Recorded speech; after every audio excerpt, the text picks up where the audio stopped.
To get up a little bit earlier than usual and to come here to Diplomatic Academy in order to take part at our annual European Forum in Vienna. It's a great pleasure because we will talk today about especially European security and defense policy, situation as it is, the real picture, and maybe also the picture of theory and what should happen in order to match those two dimensions. And it's a great, great pleasure for me to have really not only the opportunity to cooperate together with Diplomatic Academy, Ambassador Brix, he will say also a few words of welcome, but also together with Wilfried Martens Center and its president, former Prime Minister Dzurinda, and of course also with Political Academy, now with a new name, Tivoli Campus, and its new president, former President of the Parliament, Sobotka. It's a great pleasure to be here together with you and to welcome, of course, a list of many people. I do not want to welcome all of them. It would certainly take too much time. I just want to say also it's a great pleasure for me to have our honorary president over here, Benita Ferreira-Waldner, our former foreign minister and European commissioner, and also next to her, Cristina Mutonen, our vice president. I want to say that it is a specific pleasure for me to have so many outstanding speakers over here. I want to welcome many ambassadors. Some are already here, and I guess some will come in the next half hour. And we also will have the opportunity to have at least short discussions.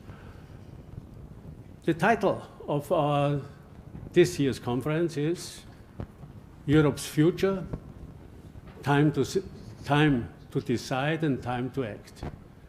And when I said already last evening, where we had more or less a pre-evening discussion with quite a lot of outstanding academics on this question, I can say, that we have a huge gap between the European imagination and plans and the reality.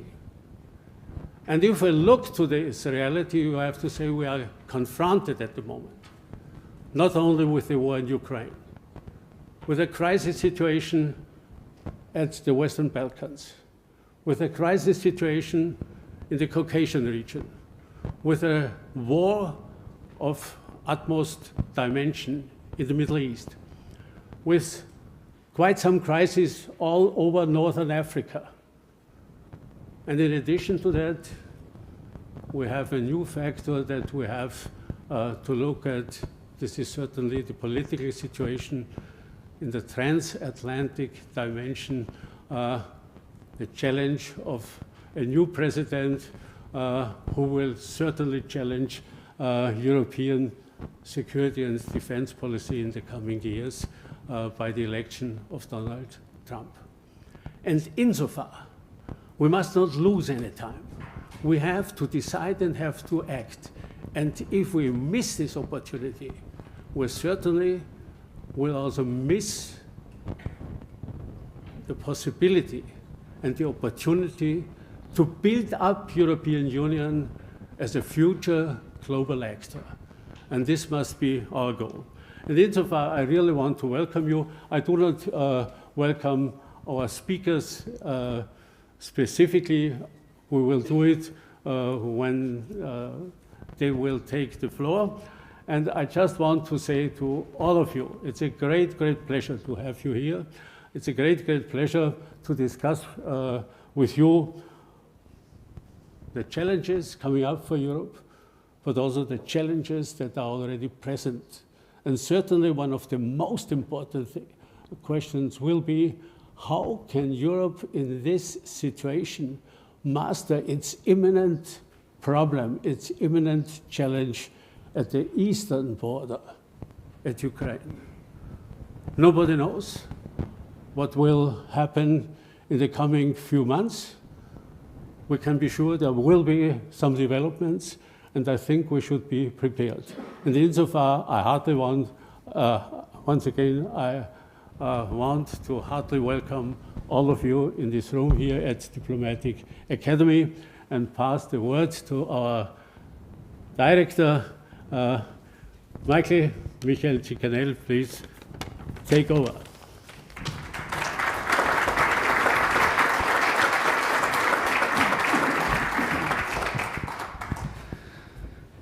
President Fasslabend, thank you very much for your welcome words. Excellencies, dear ladies and gentlemen, I would like to welcome you again in my position as the director of the Austrian Institute for European and Security Policy to this event, to the 28th European Forum, Vienna. It's a pleasure to host you all here. At the second day, we have had a wonderful evening event yesterday already where we kicked off the discussion, especially focusing on the situation in Ukraine, but also the European security dimension as a whole.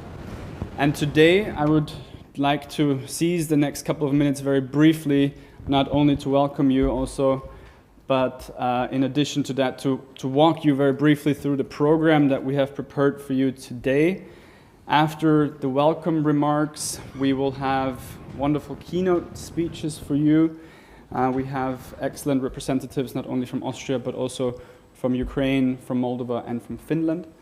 And then we have two panel discussions.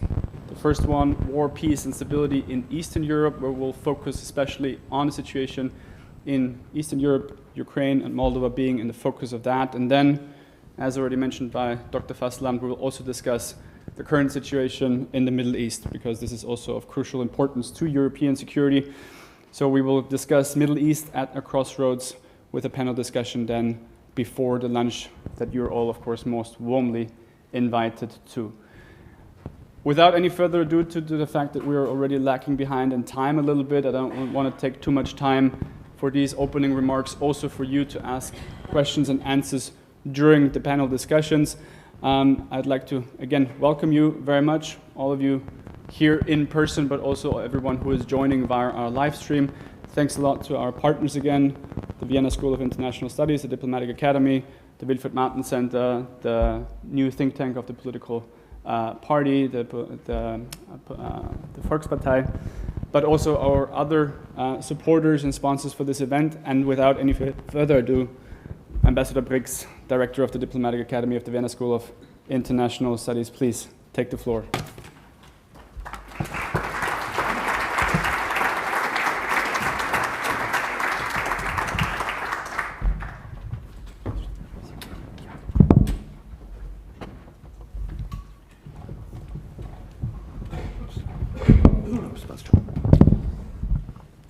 Excellencies, ladies and gentlemen, welcome from my side. My voice is a little bit deep today. I have a flu, I'm sorry for that. But maybe this is a good sign for Europe also, because if one has a flu, it's a passing thing. It's a process. It's not something that we will have forever. Welcome to all of you, because we know that this is time to decide and time to act, as Werner Fasslabend said. It's not only, but also because the French president, not for the first time, yesterday said in Budapest, Europe should try to become a carnivore, ein Fleischfresser, he said. Not ein Pflanzenfresser, but a carnivore, a Fleischfresser. That's an even more dramatic language than speaking about the language of power. And I hope that some people will listen to him in Europe. So there is time to act. The main problem, as I see it at the moment, is that there are different visions of why we should act, how we should act, and when we should act. And from the security point of view, it's very obvious that the faster the better we have to take decisions. And we have a very good moment, as I see it, because of the elections in the United States. The reaction of most of the leaders of the European Union was, we want to have even stronger transatlantic partnership. I'm not sure whether we get it, but we should try, and that is very good. We should advocate for it. And sometimes I have the feeling when Charles Michel speaks about this, there is more anxiety in him than belief that it's possible to have a better transatlantic partnership. But this means time to act for Europe, certainly, and time to decide for Europe. And my last point really is, I have to say, I experience so often that whenever there is time to act in the European Union, it was always the issue of French and German cooperation. And as we know, both of these countries are at the moment thinking more about their domestic issues than about the European future. That's our feeling, at least. And we shouldn't allow this. So I think all the member countries should press them to work together as much as possible. I am not someone who always says the Germans should go in front, but as I see it, in a given situation, if there is a problem with the French-German relationship and the possibility to be a motor for the European Union, then there is a region which should act, and this region is here. It is in Slovakia, it is in Poland, it is in Hungary. That's the Central European region. The Central Europeans should act also because of security reasons they have in their ongoing war in the Ukraine. So possibly something that some people said and wrote, one of them was me, that the future of Europe will be decided in this region in Central Europe is true, and we should actually prepare that we Central European countries have to act on the security of Europe and on the future of Europe. But maybe this is already much too political for an introduction. I wish us all the best for this fruitful discussion, and welcome again from my side. Thank you.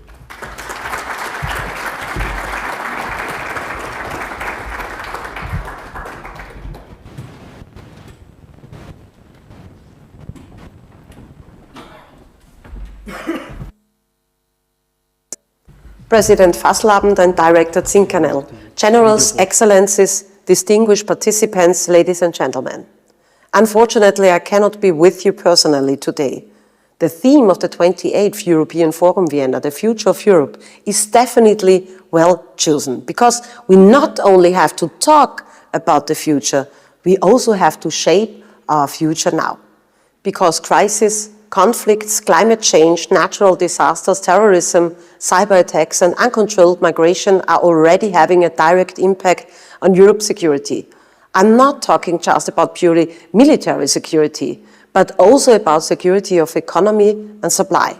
To give an example, supply chains are disrupted when Houthi rebels attack merchant ships in the Red Sea, and economy in general is disturbed because of war in the Ukraine or the conflict in the Middle East or somewhere else in the world.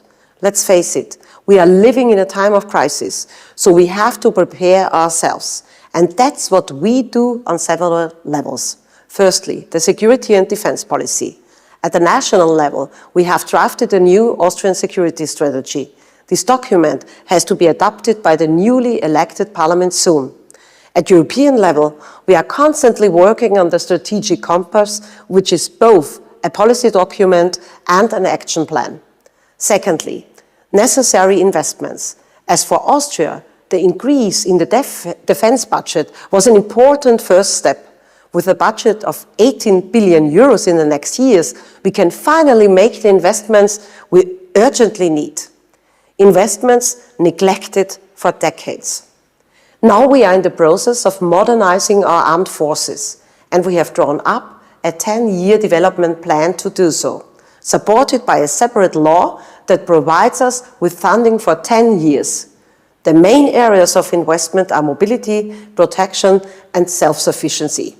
We will procure modern equipment, weapons, and material to increase defense readiness. In addition, many barracks in Austria are being refurbished, because modern armed forces need modern infrastructure as well. And thirdly, cooperation. Cooperation on a national level and cooperation on a European level. We need to cooperate with other governments, and we also need to support partnerships across the various disciplines and institutions at both national and European levels. This also means that armed forces have to cooperate with civil partners and actors. That's the key to success if we want to combat the challenges successfully. Ladies and gentlemen, we need a Europe which protects its citizens and their way of life. That is why we will continue to participate actively in the further development of the common security and defense policy, always within the framework of our legal possibilities. And we will remain a reliable partner in international crisis management, because we want to make our contribution to securing the future of Europe, the future of Austria, the future of us all. Ladies and gentlemen, that's what we have to consider, and I would like to wish you an interesting event with inspiring presentations and productive discussions. Thank you very much.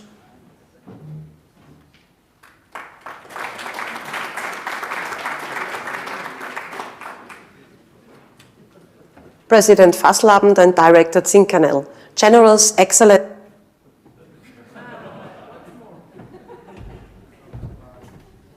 I have to start once more. Good morning, ladies and gentlemen, excellencies. It's a great pleasure to be here. And then time to decide, time to act is a motto on the 28th European Forum Vienna, a motto that calls on us to address uncomfortable truths you mentioned, but also to analyze these truths and take concrete actions for our continent from them. The past few days, when you remember the elections results in America, in Moldova, Georgia, and the incidents of serious anti-Semitism last night in Amsterdam, with all the impact we have seen, in particular have shown us that we must take responsibility in Europe and demonstrate our ability to act at both on national and as well at the European level. And Director Brix mentioned that Europe was always driven by the two big countries. Germany and France was always the motor of the new development, and also the Commission. But we have seen now we have to form new coalitions, and I think it's up to us on each level to support the common European ideas, and to bring the progress, especially in the areas of conflicts. And the area of conflicts are close to Europe, to the European Union. When you look to the Balkans, you mentioned it. We have 6 countries since 2003. They are underporters of the European Union.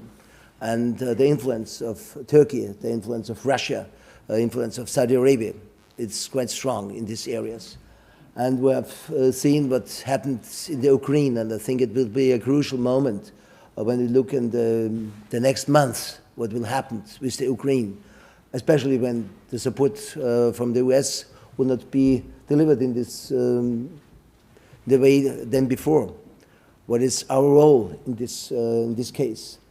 And therefore, I expect a really interesting discussions. In the panel discussion, we have very experienced keynote speakers, and therefore, as Political Academy was our name before, you mentioned it now with the think tank of the ÖVP, the People's Party. Our name is Campus Tivoli, because we want to be much more broader, to include a lot of opinions and to be established in the middle of our mainstream. We have seen that especially the left and the right edges of our society get stronger and stronger. Therefore, it's very crucial for us to make our position in the middle of the society more clear, and to invite all the different opinions to come together, because we have to see that we have to find a common sense. Postmodernism in making our truths relatively is really a serious danger for us. And we have an impact of the left wing. It means the wokeness. Under the right wing, we have seen the national populists. And in Austria especially, we have a migrant situation, especially from the Muslimic countries, And in addition, the artificial intelligence in the digital area is really a big challenge for us. And in facing all these components, it's for us important to give advice to our policy, to make a good research, and to find a together solution, not only for Austria, especially for for Europe. And therefore, I'm very appreciative that we can be a corporate partner to Martens, to the Academy of Diplomats here, and also to the Institute of Werner Fasslabend. In this sense, I wish you a really interesting morning.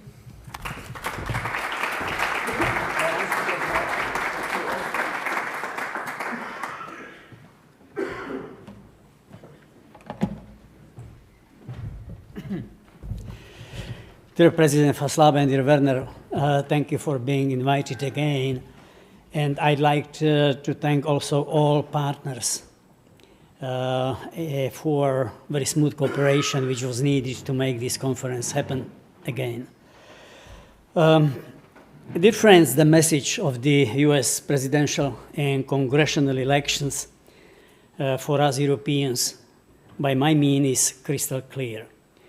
Take on more responsibility for common defense. Take more responsibility on your soldiers. The axis, Russia, China, North Korea, and Iran, is not only dangerous, but it is also strong. This is why we, the transatlantic alliance, need to be stronger as well. In practical terms, it means a real wake-up call for us Europeans. We have to get together and mature. Well, we need to build our European defense, our European army as a full-fledged European pillar of NATO, without any duplications, without any ambitions to compete with our American ally, however, being able to operate also independently if needed. As a representative of a political foundation which is associated with the European People's Party, I am pretty happy that after the revolution of dignity in Ukraine, after annexation of Crimea in 2014, we've been launching discussions, consultations, and then gradually developing the project of the European Army as an indivisible, integral part of the transatlantic alliance. In these days, we are finishing the project made up based and developed on the so-called defense pyramid platform made up of 10 levels. I'd like to demonstrate it just on one slide, the 10 levels of this comprehensive project. The basement is represented by the rationale of this decision, the rationale of European defense. It is, I mean, under current circumstances, very clear. The second platform, the second stage, is represented by the challenge of armament production capabilities, the internal market. What does it mean? It means that we need to create a single European market with our military production. We need to organize a common procurement of weapons because in this case it will be more effective and defense spending will be easier accepted by our fellow citizens. Number 3 is military mobility. We need to build, to improve, to strengthen our infrastructure, bridges, roads, airports, and the other elements of this infrastructure. Number 4, European DARPA. We all know that we are lagging behind not only of the United States, but also China. We need also an institution which will be able to promote advanced technologies in the military area as well. Number 4 is the need to fill strategic capability gaps.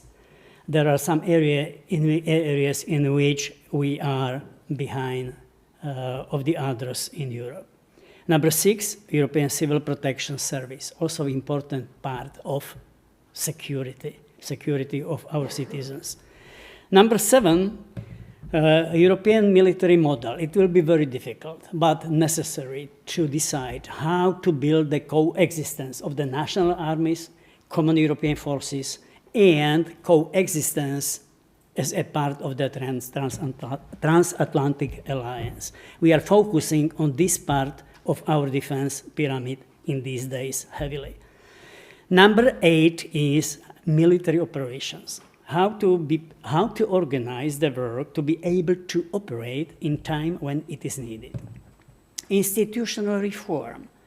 For the first time, the European Commission is going to have the defense commissioner, Andrius Kubilius, a man of our political party, the former prime minister of Lithuania.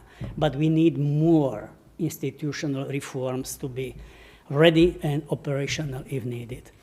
And let me say, the ice of the cake is represented by a very special challenge, nuclear. We should not avoid, we should not shy away of this very sensitive issue. We all rely on the United States, but we need also to build our European deterrence to curb not only Russia, but also some other adversaries. So, ladies and gentlemen, I don't want to spend much time on this issue. If you are interested in this, please visit our website of the Martens Center, Wilfried Martens Center for European Studies, and you can read all measures, 81 concrete projects, which could create the puzzle which at the end of the day can function as a European defense or European army. Ladies and gentlemen, I wish you all, us all, a nice morning and very inspiring discussions. Thank you very much.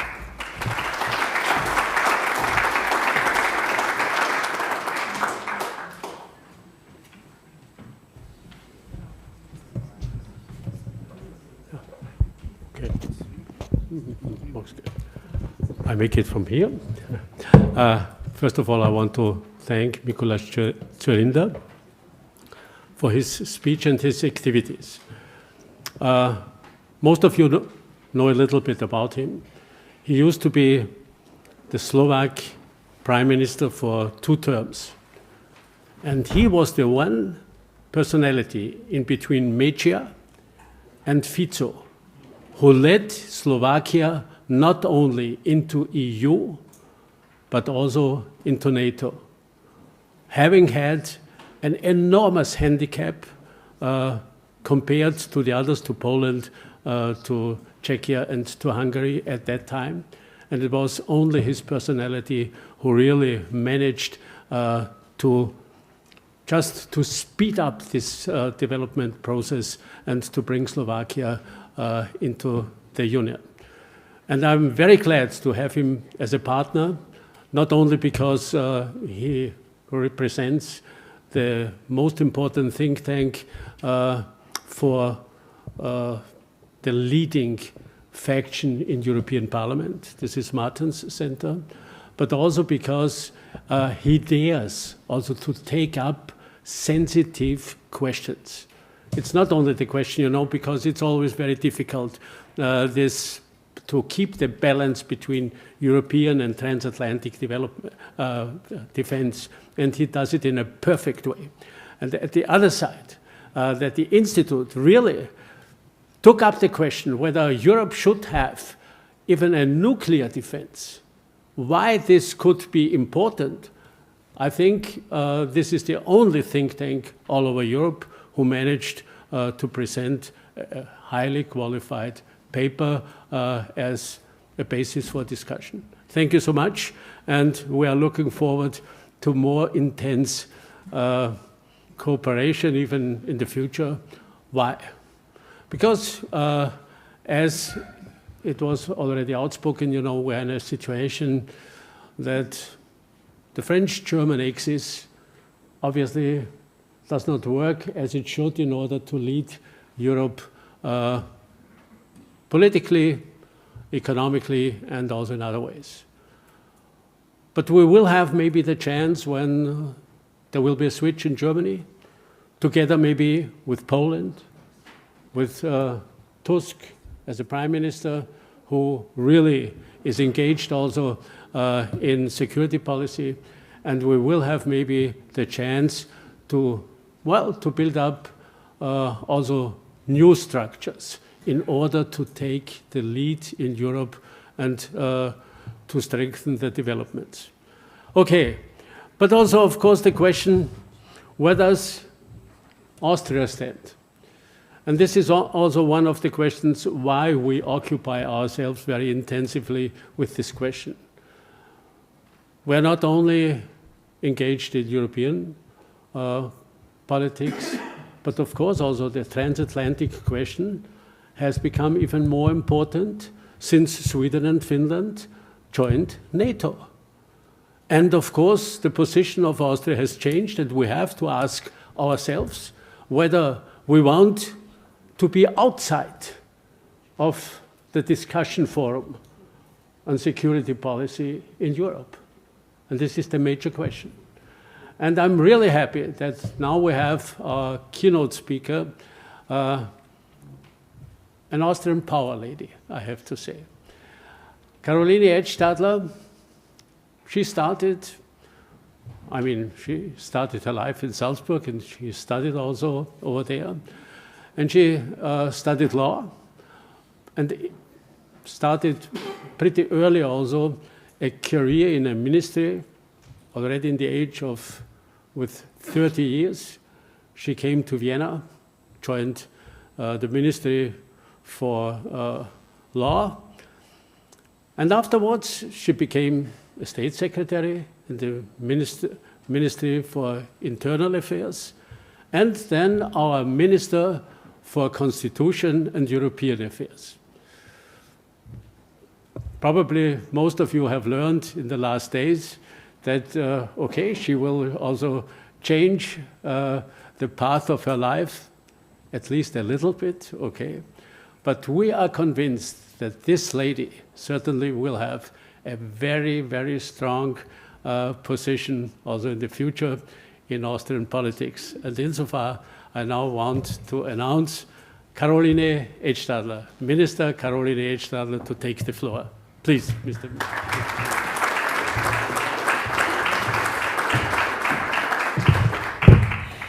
Thank you very much for this introduction. Dear President, dear Werner, I may say you've always been a strong support, and I'm very happy that you invited me to this 28th European Forum in Vienna. Dear Ambassador, Emil, Brix, Excellencies, Presidents, former Commissions, ladies and gentlemen. I couldn't agree more to the chosen motto for this 28th European Forum, which is Europe's future, time to decide, time to act. Well, today we are here 3 days after the US elections and 5 months after the EU elections, and we still face a lot of challenges in Austria, but especially also in Europe and in the world. I would go so far to say that the European way of living is under threat from outside. When we think of the Russian war of aggression towards Ukraine, from a growing India, from the conflict in the Middle East. In German, we say Nahe Osten, Near East, and it's even more correct, I would say, because it's not far away from Austria. But we are also facing these challenges from inside. The economic transformation, the loss of competitiveness, the climate situation, the convenience of the welfare state. A lot of these things are under threat. And this is resulting in inflation and in high energy prices. If we look at the security situation, we heard already a lot, and there are people, like we heard Mikuláš, more competent to speak about this. But I'm sure also the former foreign minister, dear Werner, you are surveilling the situation quite intense because the situation also for us in Austria changed. And maybe you are also a bit jealous because the budget was brought to an enormous height compared to former years. And I think this is positive on the one hand, but on the other hand, it's simply necessary to have a bigger budget, to have a more important and better cooperation within the European Union when it comes to defense. And when it comes to our economy, I fully agree with the Mario Draghi report. This is going in the right direction. We must increase our competitiveness in Europe to keep up with China and with the US. There is a saying, the US is innovative, China is productive, and the EU is regulatory. And this is maybe a fact, but now we have to change it. That's why I'm so committed with the motto of this conference, time to decide, time to act. And I would like to appeal to you today as an always positive thinking person. Let's seize the opportunities and drive the positive change. When not now, when then? We need reforms, and I would like to focus on 2 points. First, we have to return to Europe's economic power. We have to make Europe able to withstand the pressure from China and from the US. It is needed that we protect our business location here in Europe and the jobs in the European Union. But this is only one pillar. The other pillar is that we need to go back to negotiate free trade agreements, fair free trade agreements, because we are not living on an island, not in Austria and not in Europe. We need to go back to a growth track. EU's backbone is the single market, but it's still not completed. There are a lot of obstacles for enterprises and companies engaging here in Europe. But we have a lot of positive things. We have a rule of law-based order. We have strong democracies. And we have the human rights.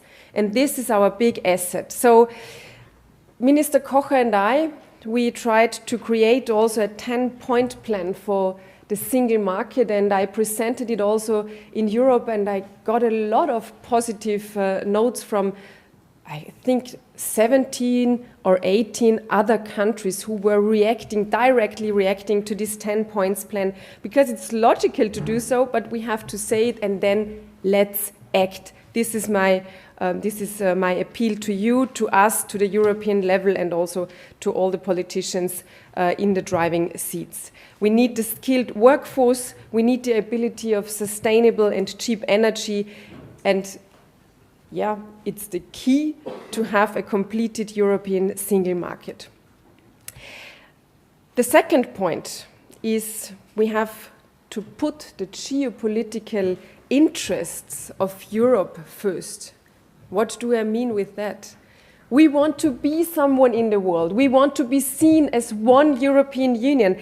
And we have, as I already mentioned, a lot of assets, from the human rights situation, from the strong democracies to the rule of law-based order. And we should also radiate this power to other regions, as the Western Balkan countries, also to the eastern part of Europe and to Africa. But this needs also that we are not doing foreign policy with the moral judgment. We need partnerships on the same level, and we need partnerships especially with countries who share the same values as we do. Thinking of Switzerland, of UK, of the US, of Australia, but also South America. And one of these points is also the already mentioned point of the stronger European defense. And if we go back in history only a few years, then we come to a point that all the ministers for foreign affairs and the defense ministers agreed on the strategic compact. We discussed about it very, very long, but suddenly it was possible to agree on it and to cooperate really closely in the field of defense, which was not the way and the thing before the war of aggression from Russia to Ukraine started. So that means obviously this pressure from outside made it possible to go really big steps forward, and this was very important.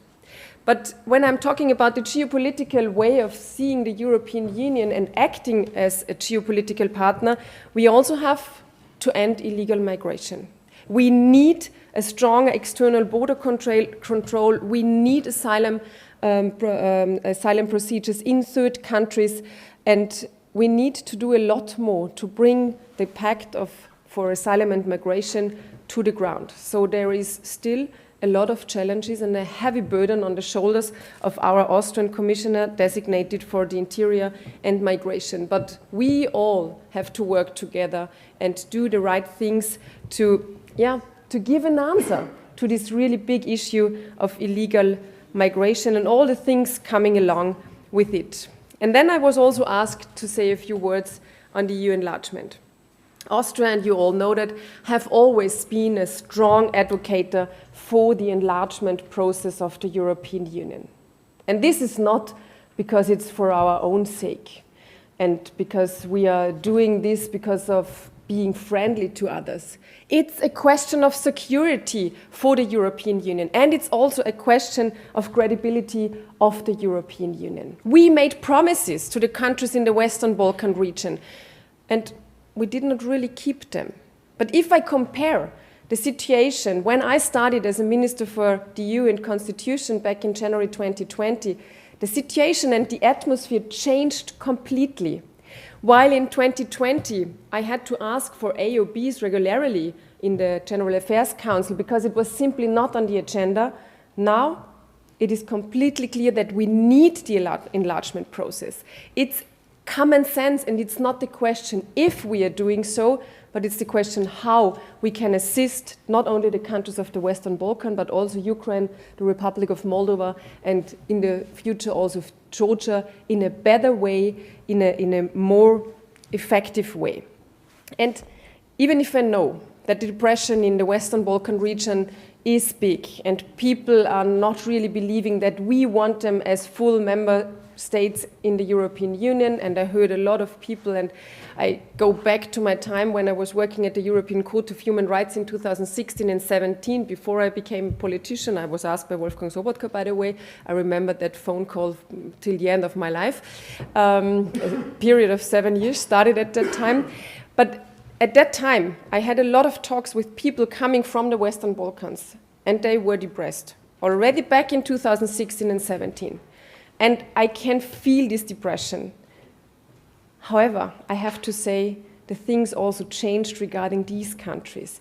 There was a lot which we brought forward. We have now an EU growth plan for the Western Balkan countries with 6 billion euros by 2027. And this is important not only to do the reforms there, but also to bring the right infrastructure to the region.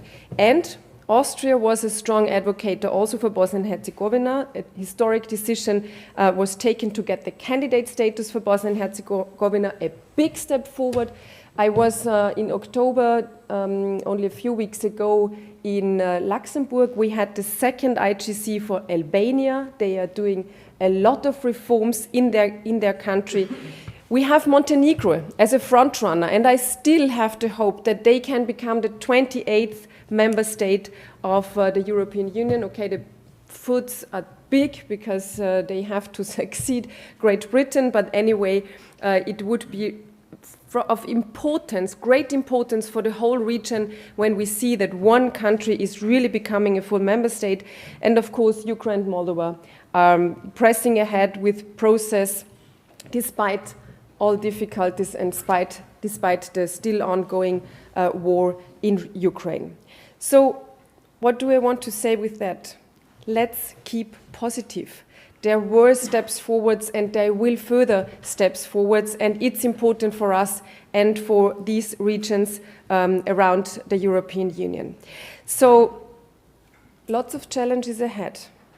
Time to decide, time to act. And I think the European Commission knows quite well that they have to put the economic situation and also the geopolitical situation on the spot of their agenda. Austria will remain a driving force for a strong and sovereign European Union, so that the European way of living is no longer under pressure, but a role model also for other regions around the European Union. Thank you so much, especially dear Werner, for the invitation. I wish you fruitful and stimulating discussions today. And yes, I hope that we will keep in touch wherever I go in the future. Thank you so much.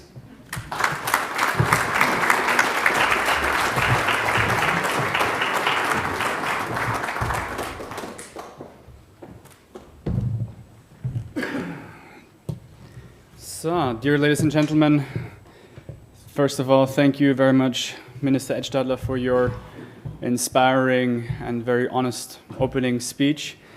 During a time where it's necessary to act and to decide, it is also of crucial importance to act in changing circumstances, in evolving situations, not only on the European level. This is necessary to react spontaneously to unforeseen circumstances, but also in organizing events such as this. Therefore, I have to tell you that, unfortunately, Deputy Prime Minister of the Republic of Moldova, Ms. Gherasimov, could not make it today due to unforeseen, very spontaneous changes. However, we have a great alternative, and therefore it is my great pleasure to welcome the Chief of Staff to the President of Moldova, Mr. Adrian Baluzelt, to give also welcoming remarks. And let me start by introducing you by also congratulating your President, Maia Sandu, for the re-election last Sunday. Thank you so much. Thank you very much.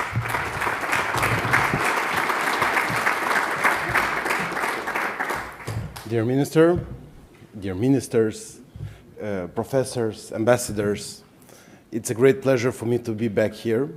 I'm an optimist by nature, so I'll try not to paint a bleak picture.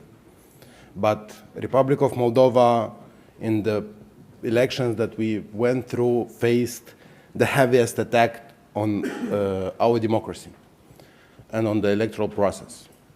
Police, but also investigative journalists, unveiled the biggest buyout documented in history of Moldova and probably history of Europe. There are 130,000 documented vote buying exercises carried on by Russia through its proxies and through a Russian bank, sanctioned bank, Pромсвязьбанк. That was unprecedented, and it was on top of what we all know as a hybrid war, of a massive waves of disinformation, fake news, fake candidates, and so on. According to our calculations, Russia spent somewhere around $200 million for this operation. And that is, the bad news is that it's not going to stop. Ultimately, we were able to succeed. We were able to have the majority of Moldovan citizens vote yes for the referendum on EU orientation. So our EU aspirations are now part of the Moldovan constitution.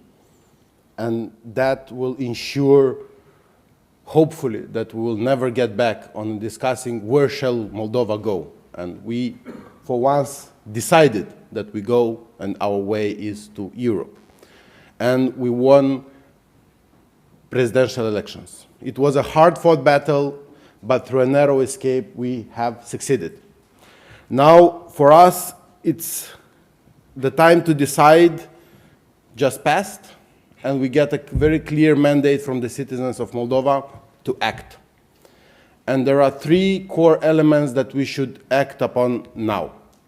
First of all, it's the rule of law and justice sector reform. What we have witnessed in these elections was mostly due to the fact that despite of investigations, journalist investigation, police unveiling all this terror upon Moldovan democracy, judges released most or did not act upon most of the cases or released those involved in these cases. Our justice reform have been producing some results in the past years, but it's way too slow and way too inefficient. And in the upcoming weeks and months, we'll have to improve dramatically the way how we address the justice sector reform. and more specifically, the integrity within the justice sector reform. Second element, and that's not only about Moldova, but about European Union as well, it's our EU integration path. There is a very clear understanding that majority of the people in Moldova support the EU integration. Without an effort to buy around 10% of the votes in the country, the result would have been different. The result would have been around 60%, and I invite all of you to come visit Moldova and feel that people feel European on the streets. And people aspire to become member of the European Union. Even those most skeptical accept the benefits and desire a model of living that is European. So we will continue a very clear path on fulfilling, or a clear path on opening the negotiations, on implementing all the needed reforms, on upscaling our capabilities in order to do so. But in this context, I would like to draw the attention on the importance of the EU and member states to understand that the enlargement is a crucial element for safeguarding democracy, both in Europe and in the countries that want to become part of the European Union. Because most of all, the enlargement means that democracy is not retreating. It means that there is an aspiration to promote and to develop the EU transformative power across what is now European Union and to enlarge. And I want to make it very clear, the attack on the Moldovan democracy that we have faced was not an effort from Russia and its proxies to promote some isolated interest in Moldova. It happened for two reasons. It happened for the fact that Russia wants a strategic influence and a strategic position of controlling Moldova in order to affect further the war that it unveils in Ukraine. And it will pose an even greater danger for Ukraine in case they would succeed, and if they would have succeeded in these elections, but also to deter European capacity to showcase that it is a power, and it's a power that can bring good to the people.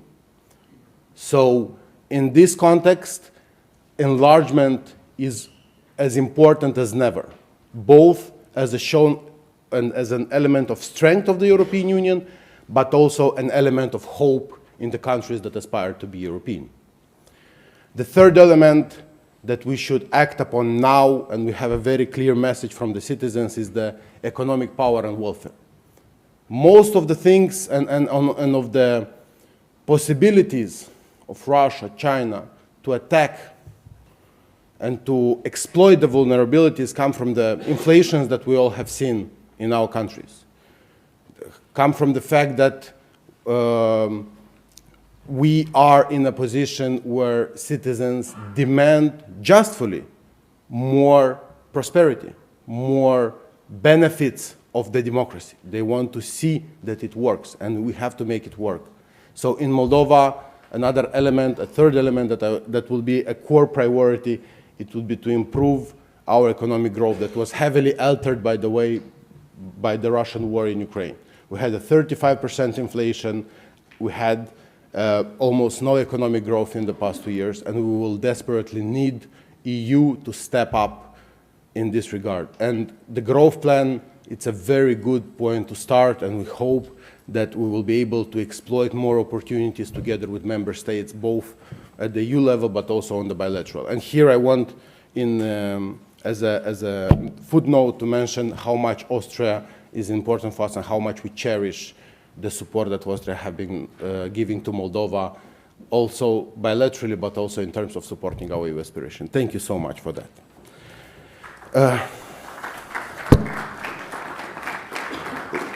Last but not least, I want to refer to our capacities in terms of security. Moldova, in the past years, have been upgrading its security capabilities. Moldova is a neutral country and will continue to do so despite of the disinformation that the EU integration means renouncing of the neutrality, which was one of the main narratives in this campaign in the last several weeks in Moldova.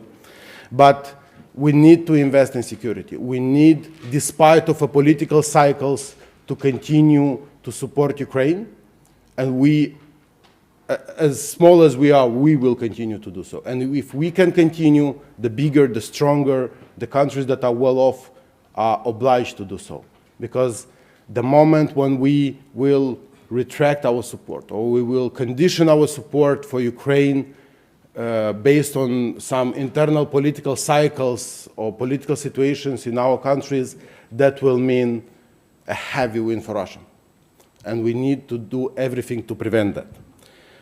We need to have a vision that is beyond these political cycles, with a clear understanding that appeasement does not lead to peace and has never led to peace. So to conclude, it's really time to decide and time to act. And I would really like to stress the act, because we all are here in Europe and in this room connected with the same values, connected with the same vision. There is not much to debate about it. Let's debate on how we act upon the pressing issues that will determine how things will look from now on. Thank you very much.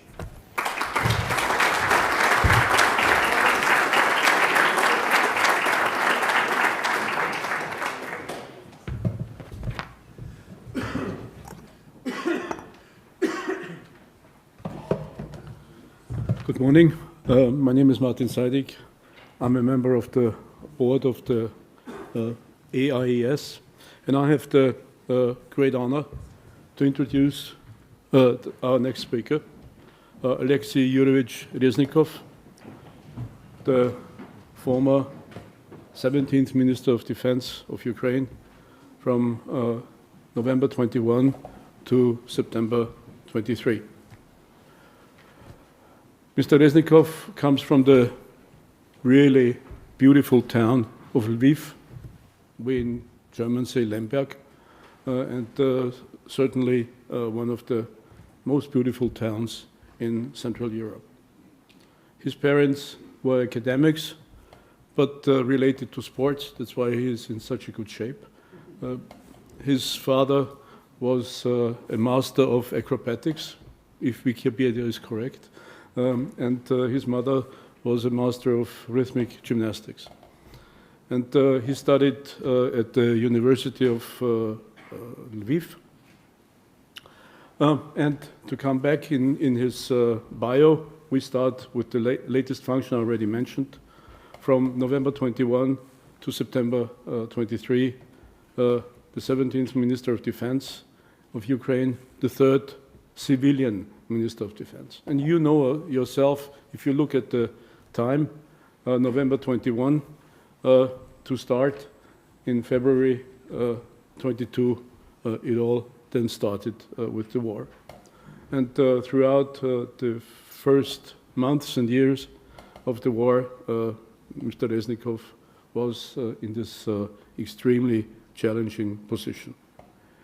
Before that, from March 20 to November 21, he was Deputy Prime Minister, Minister of Reintegration of the temporarily occupied territories of Ukraine, i.e. of the Donbass, and also of Crimea.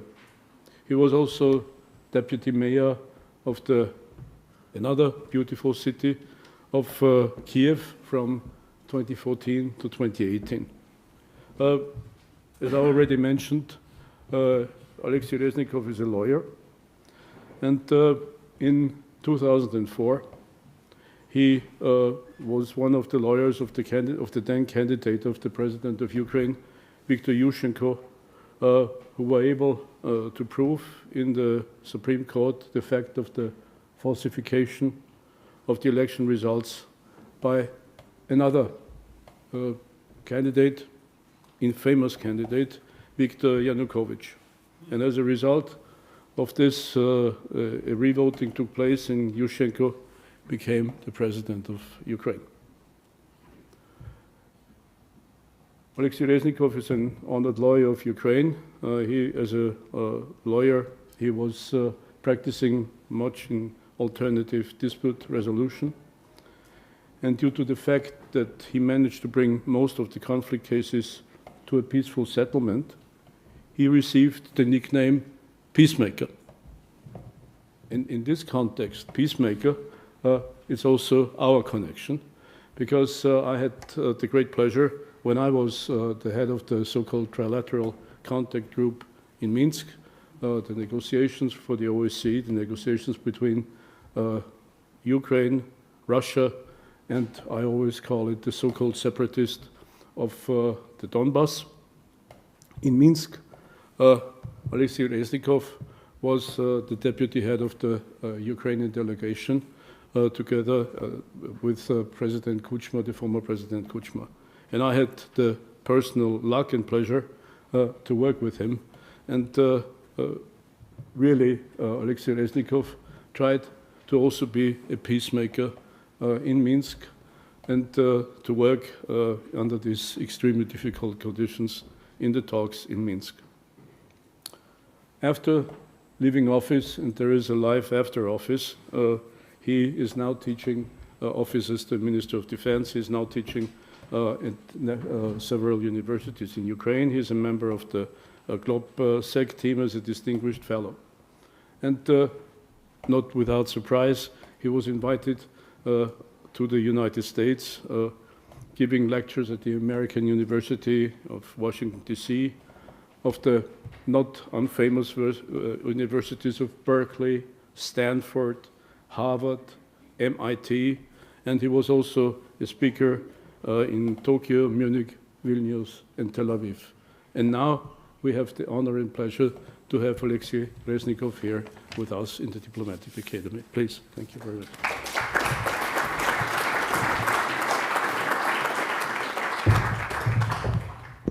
Dear friends, thank you very much. I'm grateful for the opportunity to address this wonderful audience, ministers, ambassadors, colleagues, director, and certainly Martens, thank you for your idea. It was a tremendous idea to invite me here.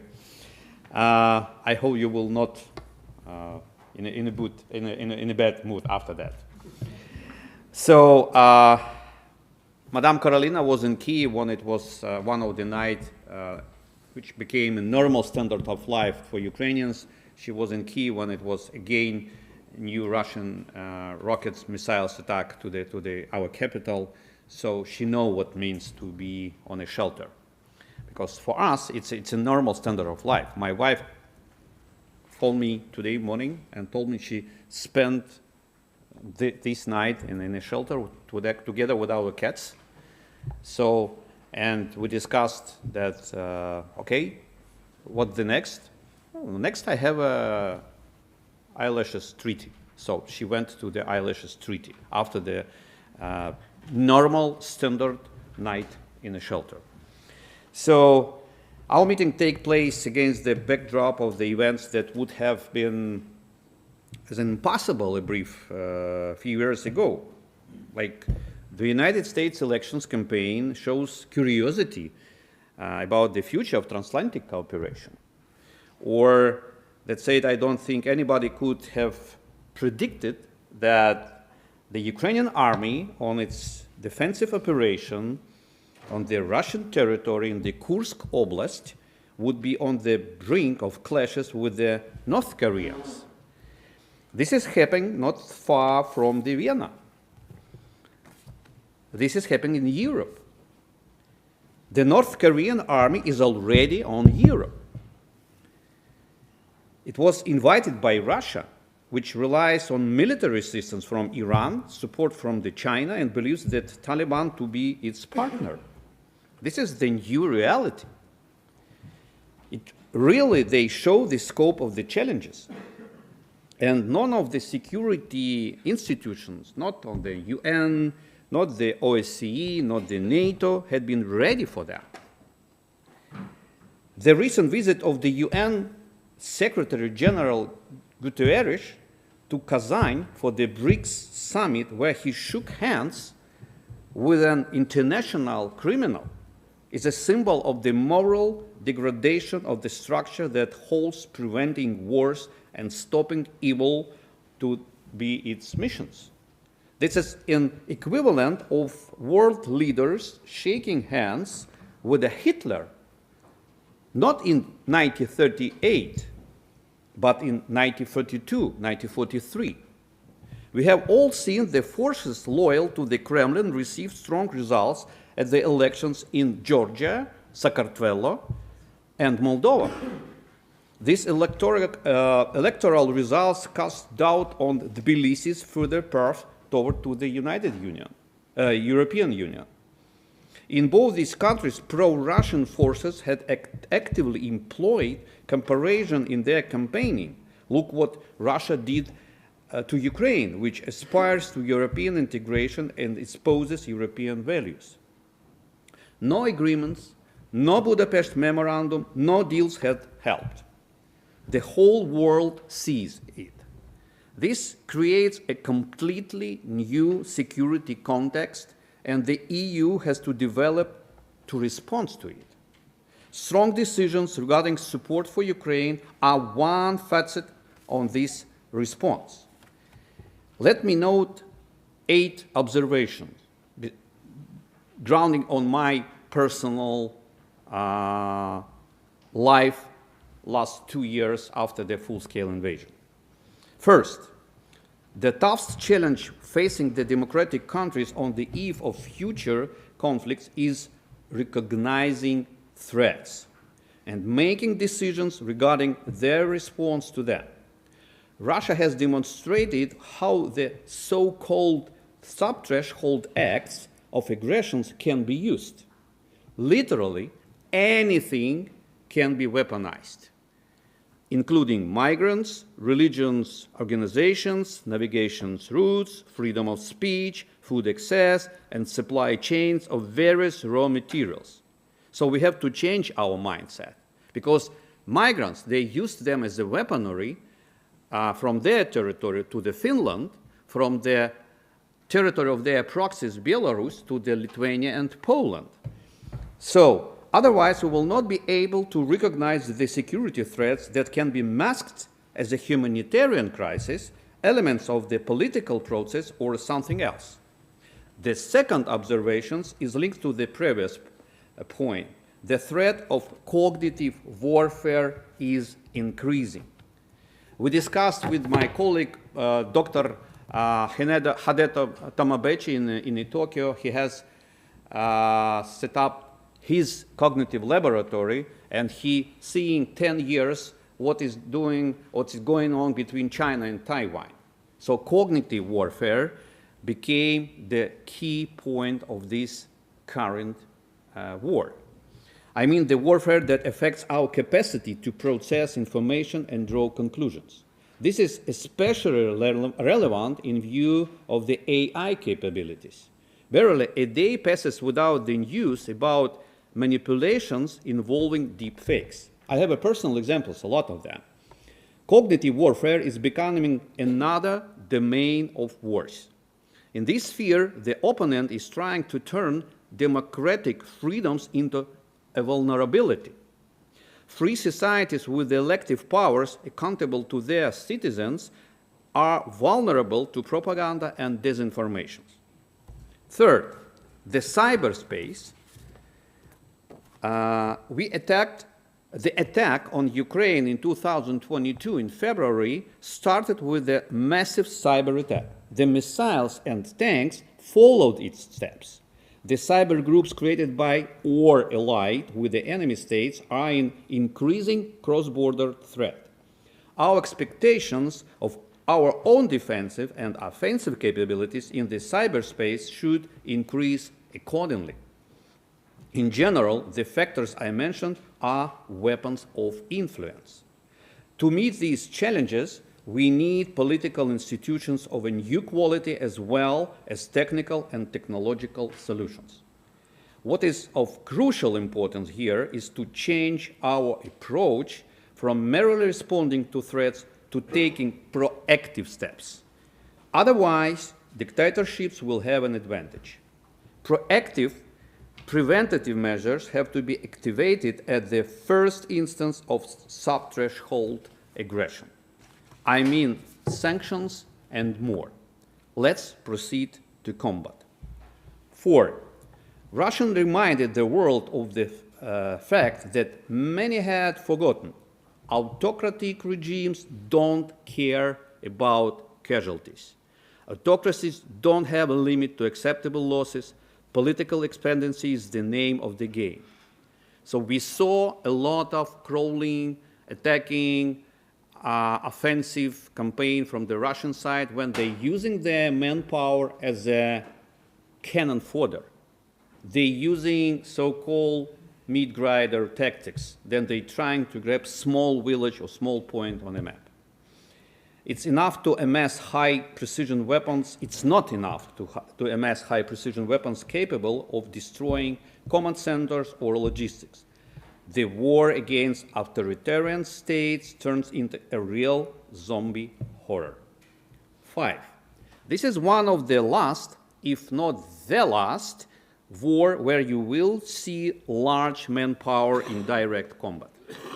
War is increasingly turning into a competition between robotic systems as well as automated control systems. Manufacture and maintenance of unmanned systems is the quantities commensurate with the number of artillery shells of manpower in the order of the day. One FPV drones costs as maximum $500.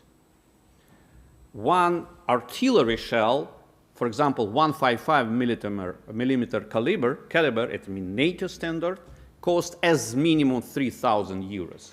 But normally in this market it could be 5,000 euros.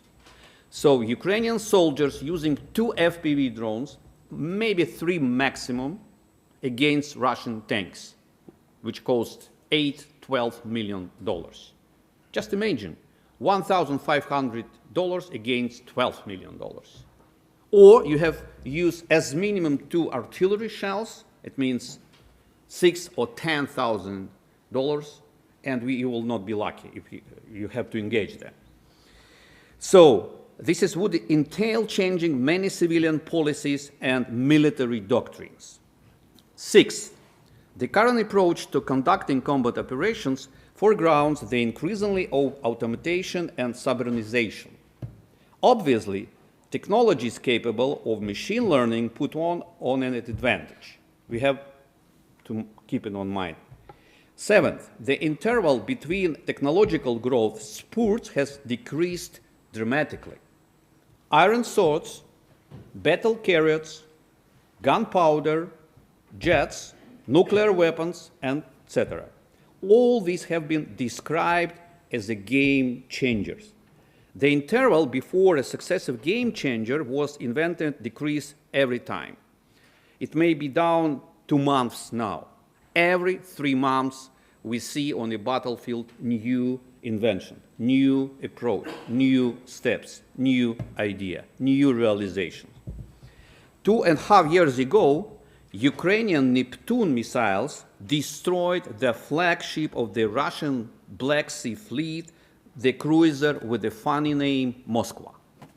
And today, in the Black Sea, on the bottom, we have wreck. I call it very future, very famous dive spot or dive site for diving. So I invite you to join me, and we will see the museum on the bottom of the Black Sea. So 100 years ago, Japanese fleet did the same. They sunk Russian flagship cruiser near the Tsushima. After 100 years, in April 2022, Ukrainians did the same. So today, Ukrainian drones have de facto neutralized the entire Black Sea fleet of Russia. Thanks to this, it was possible to unblock the ports of Odessa, and it allowed us to open the grain corridor and deliver Ukrainian grains, deliver Ukrainian sunflower oils to the Africa countries, Asia countries, and other parts of the world. So it's a humanitarian operation. We are witnessing new game changers every 6 to 9 months. These brief stage that last mere months have the same dramatic impact on the style and methods of combat as replacing arrows with automatic rifles. If an invention takes a long time and a lot of money to develop, it will lose its efficiency.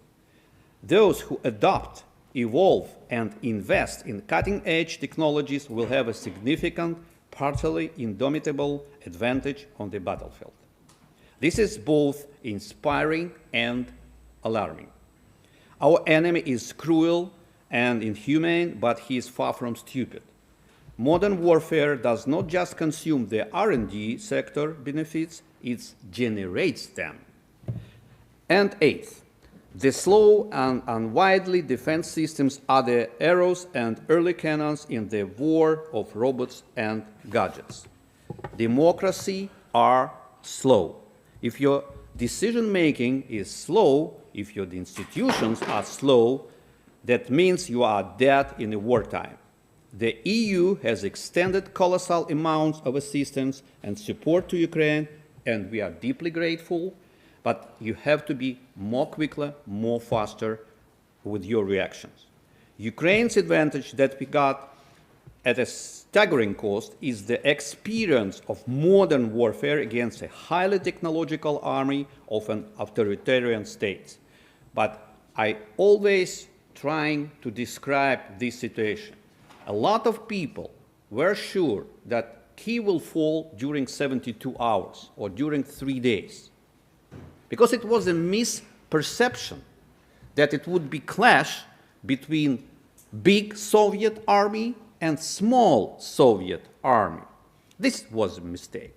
This was a cognitive bias, also in Washington, D.C., also in Pentagon.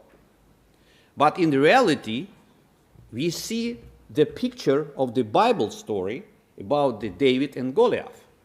When David used sling, he used a special weapon, stone and slings, and monster fall down. No single other country in the world shares this experience. We can strengthen the coalition that defends democracy. We need to remember that Russians are actively learning too. General Kavolny, the supreme commander of the NATO forces in Europe, recently noted that the Russian army will come out with this war stronger. It will have hundreds of thousands of soldiers experienced in modern combat. Everything that they know will also be known to China, Iran, and North Korea. Everyone sees that this is not about the Ukraine and Russia. This is about authoritarian dictatorships wanting to impose the new world order based on the rule of force. Because for them, the main logo sounds, the might is right. They're living in this mindset. Authoritarian countries created a coalition very quickly. They have to be stopped in Ukraine. Otherwise, we will see conflagration across the entire globe. Many say that the war needs to be stopped with the negotiations.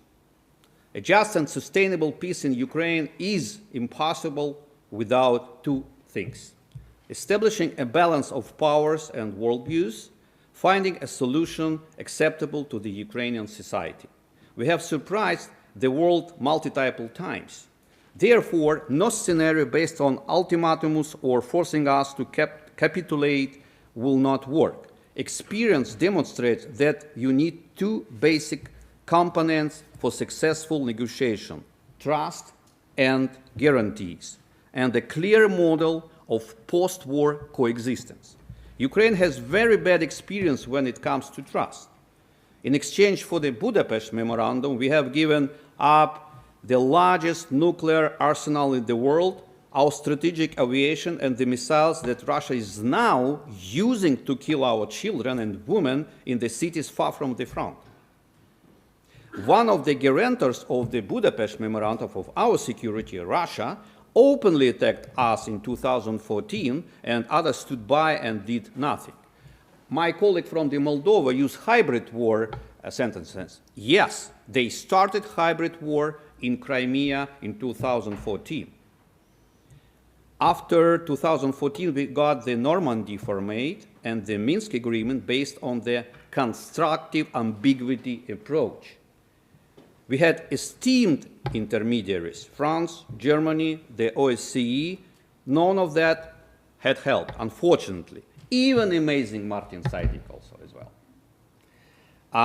Because Moscow did not want to negotiate and there were not levers to force it. I experienced this because I was a part of this negotiation, as you know, after the Martin Seidig switch.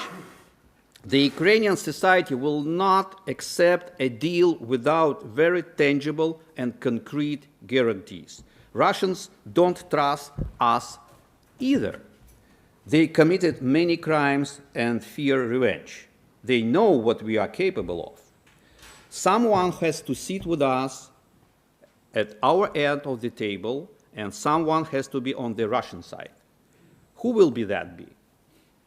The United States, the EU, Brix, China? That is an open question. And now, on the substance of guarantees, NATO membership is one option. Another option is a bi- or multilateral deal detailing direct obligation to support Ukraine should Russia violate its side of the deal.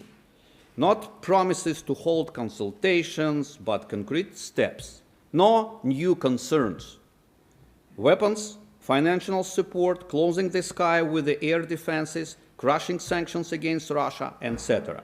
Without that, there will not be any results. And now on the main question, what can be done? It's very good that the West is allowing itself to talk not just about support, but about Ukraine's victory. But nobody dares to voice a scenario for Russia's defeat. Simultaneously, you believe that we can, Ukrainians win, but you still cannot to say that Russia should be defeated, especially in Washington, D.C., especially after the very famous Bush Sr. In 1991 that American's newspaper called Chicken Kiev speech. Then Bush Sr. tried to keep Soviet Union as a big Russia empire. They're still living in this mindset. And we need to change it. There is certain inertia that prevents the establishment from seeing the situation realistically. The risk lies in the very nature of the Russian regime that only sees the world through the prism of expansion by force. We need to be proactive. In essence, we have the choice between an uncontrolled collapse in Russia or launching a controlled process for their neutralization. The essence of the process would be a change of the political regime in Russia. Establishing international control over Russia's nuclear arsenal would prevent the risk of its illegal proliferation. If control over resources is moved to the regional level in collaboration with the international partners, it would prevent Russia from weaponizing energy carriers and ensure stability on international markets. Distribution of resources, destruction of the Kremlin mafia, and involving the regions and international economic relations are better precautions against radicalization. Establishing an international tribunal for Russian criminals and the denazification of Russia are necessary preconditions to ensure sustainable results. To crush Kremlin regime on the battlefield is the best way to launch the transformation of Russia. And that is possible. Ukraine has proven as much. All we need is the sufficient and timely support. For those who fear the Kremlin blackmails, let me remind you that Kremlin threatened all sorts of punishments for NATO extensions. Sweden and Finland joined NATO. Russia has got thousands new kilometers of their border with the NATO allies. What was the Kremlin response? Nothing. The Ukrainian army entered Kursk Oblast, or Kursk district. What was the Kremlin response? Nothing. I discussed with the three generals, Ukrainian generals, Border State Service, Special Security Service, and airborne forces. I asked them only one question. Do you have any evidence that civilian population on the Russian territory, I mean Kursk Oblast, providing some kind of guerrilla warfare, some kind of partisans, resilience and resistance activity? The answer, zero. Zero. Nothing. Because Ukrainian defenders had already destroyed the military potential that the Kremlin has been amassing since the Soviet era for an advance on Europe. So they lost their professional core in their armed forces. So they will need as minimum 5, maybe 7 years to restore, to rebuild their capacity. So it is no coincidence that support for Ukraine is the best investment into the security of Europe. From my experience of negotiating with the Russians, I know that they are pragmatics. Martin Sidens also know that they are pragmatics. So they certainly don't play to die in nuclear ashes. Russians have only one tactic, to push until they get pushed back. The moment they encounter resistance, they stop and back down. If Kremlin see the actions that they perceive as a weakness, they will risk escalation elsewhere around the globe with their allies that we call axis of evil. So there is no time to be wasted. Thank you for your attention. I'm open for their questions.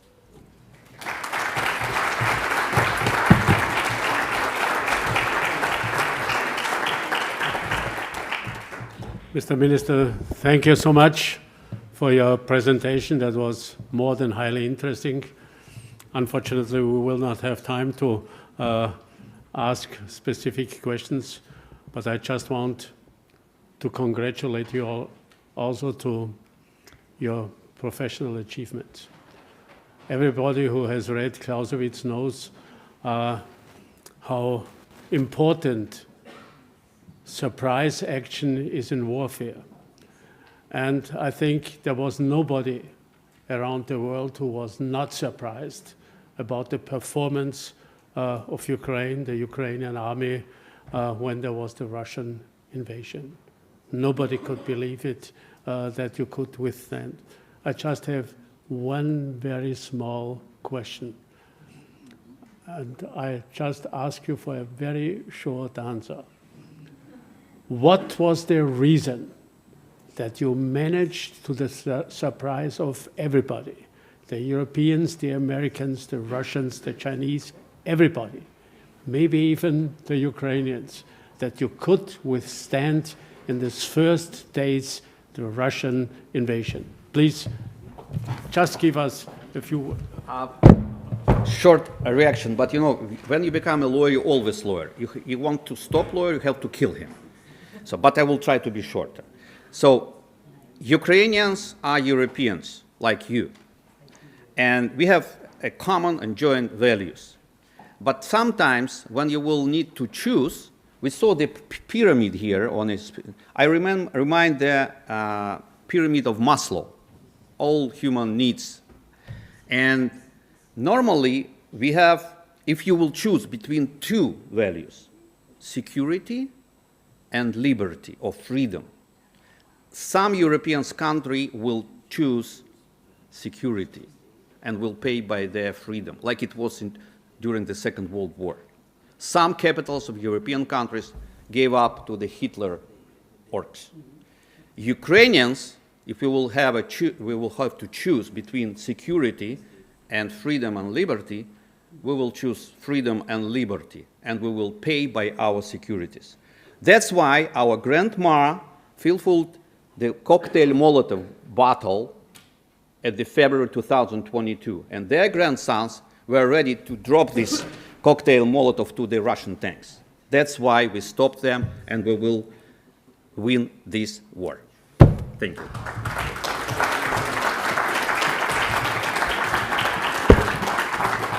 Mr. Minister, once again, thank you so much. I could listen to you not only minutes, but hours. Okay, we have to have some progress now in our program. And it's a great pleasure for me now to announce a stateswoman that certainly has quite an impressive career. It is Ute Holopainen, Under Secretary of State in Finland. And even if she still is a young stateswoman, she has already quite some diplomatic experience. 36 years, as far as I know, because already in 1988, she joined as a lawyer the Ministry for Foreign Affairs. And then, of course, she had different functions. She served in Germany and in Sweden, and she became Director of Arms Control and also afterwards for security policy and crisis management, already going into this direction. She became ambassador in Lisbon and in Addis Ababa. And she also became the Inspector General for the Foreign Service, more or less already indicating that, okay, she was at the top of diplomacy in her country. So far, it really is a great, great pleasure to have you here. Thank you so much for coming, and we are listening now. How is the situation in Finland after the invasion, after the decision having taken to join NATO? Is there any regret in the population? What are people thinking? What is the administration thinking? Please take the floor.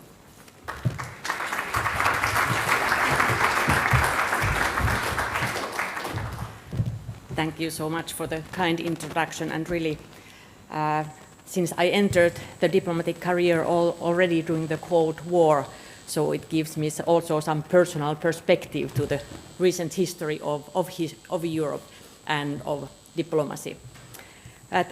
Ministers, Excellencies, ladies and gentlemen, first of all, I would like to thank the organizers for inviting me here, and it's really an honor to join the distinguished speakers of this session and add to the discussion some elements from the Finnish perspective. The theme of this event, Europe's future, is of course highly relevant also because we are entering for the new institutional cycle in the European Union, and of course we have high expectations. But let me start by saying a few words about Finland's response to the topical security situation in Europe, and then I will turn to the European agenda, which I was also asked to say something about. So after the launch of Russia's full-scale invasion against Ukraine in February 22, Finland quickly drew a conclusion and applied for NATO membership, as you know. So really, there was the time to decide, and there was the time to act. Finland joined the alliance in April 23. It was a very speedy process. It was a very speedy process to decide, but then it was also a very speedy process to really materialize the membership. And that was thanks to the very smooth cooperation with our to-be allies. We received a lot of support from different capitals, not least from Washington. So that enabled us to proceed very quickly.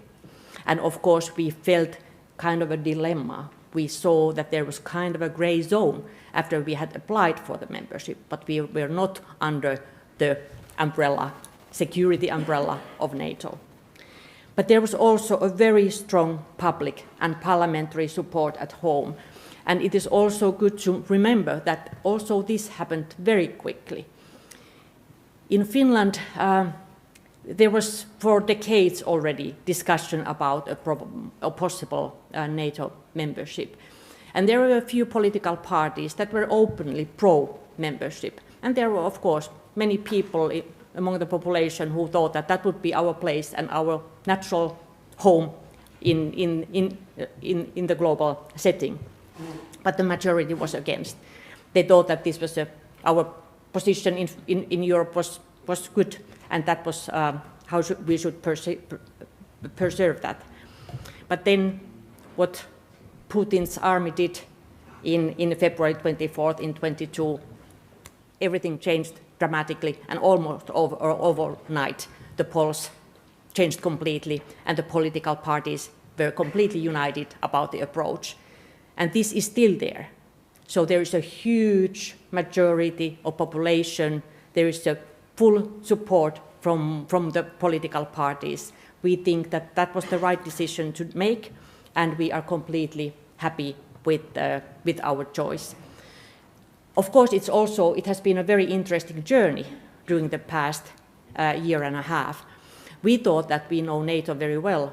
We had been partners, close partners to NATO for a long time, for 30 years. We had been in NATO operations in Afghanistan, in Kosovo. We had been in all possible activities, involved in all possible activities that were offered to partners. And we thought that we already know this organization. But then when we entered the Union, we realized that there were many doors that opened to us, and we didn't even know that those doors exist.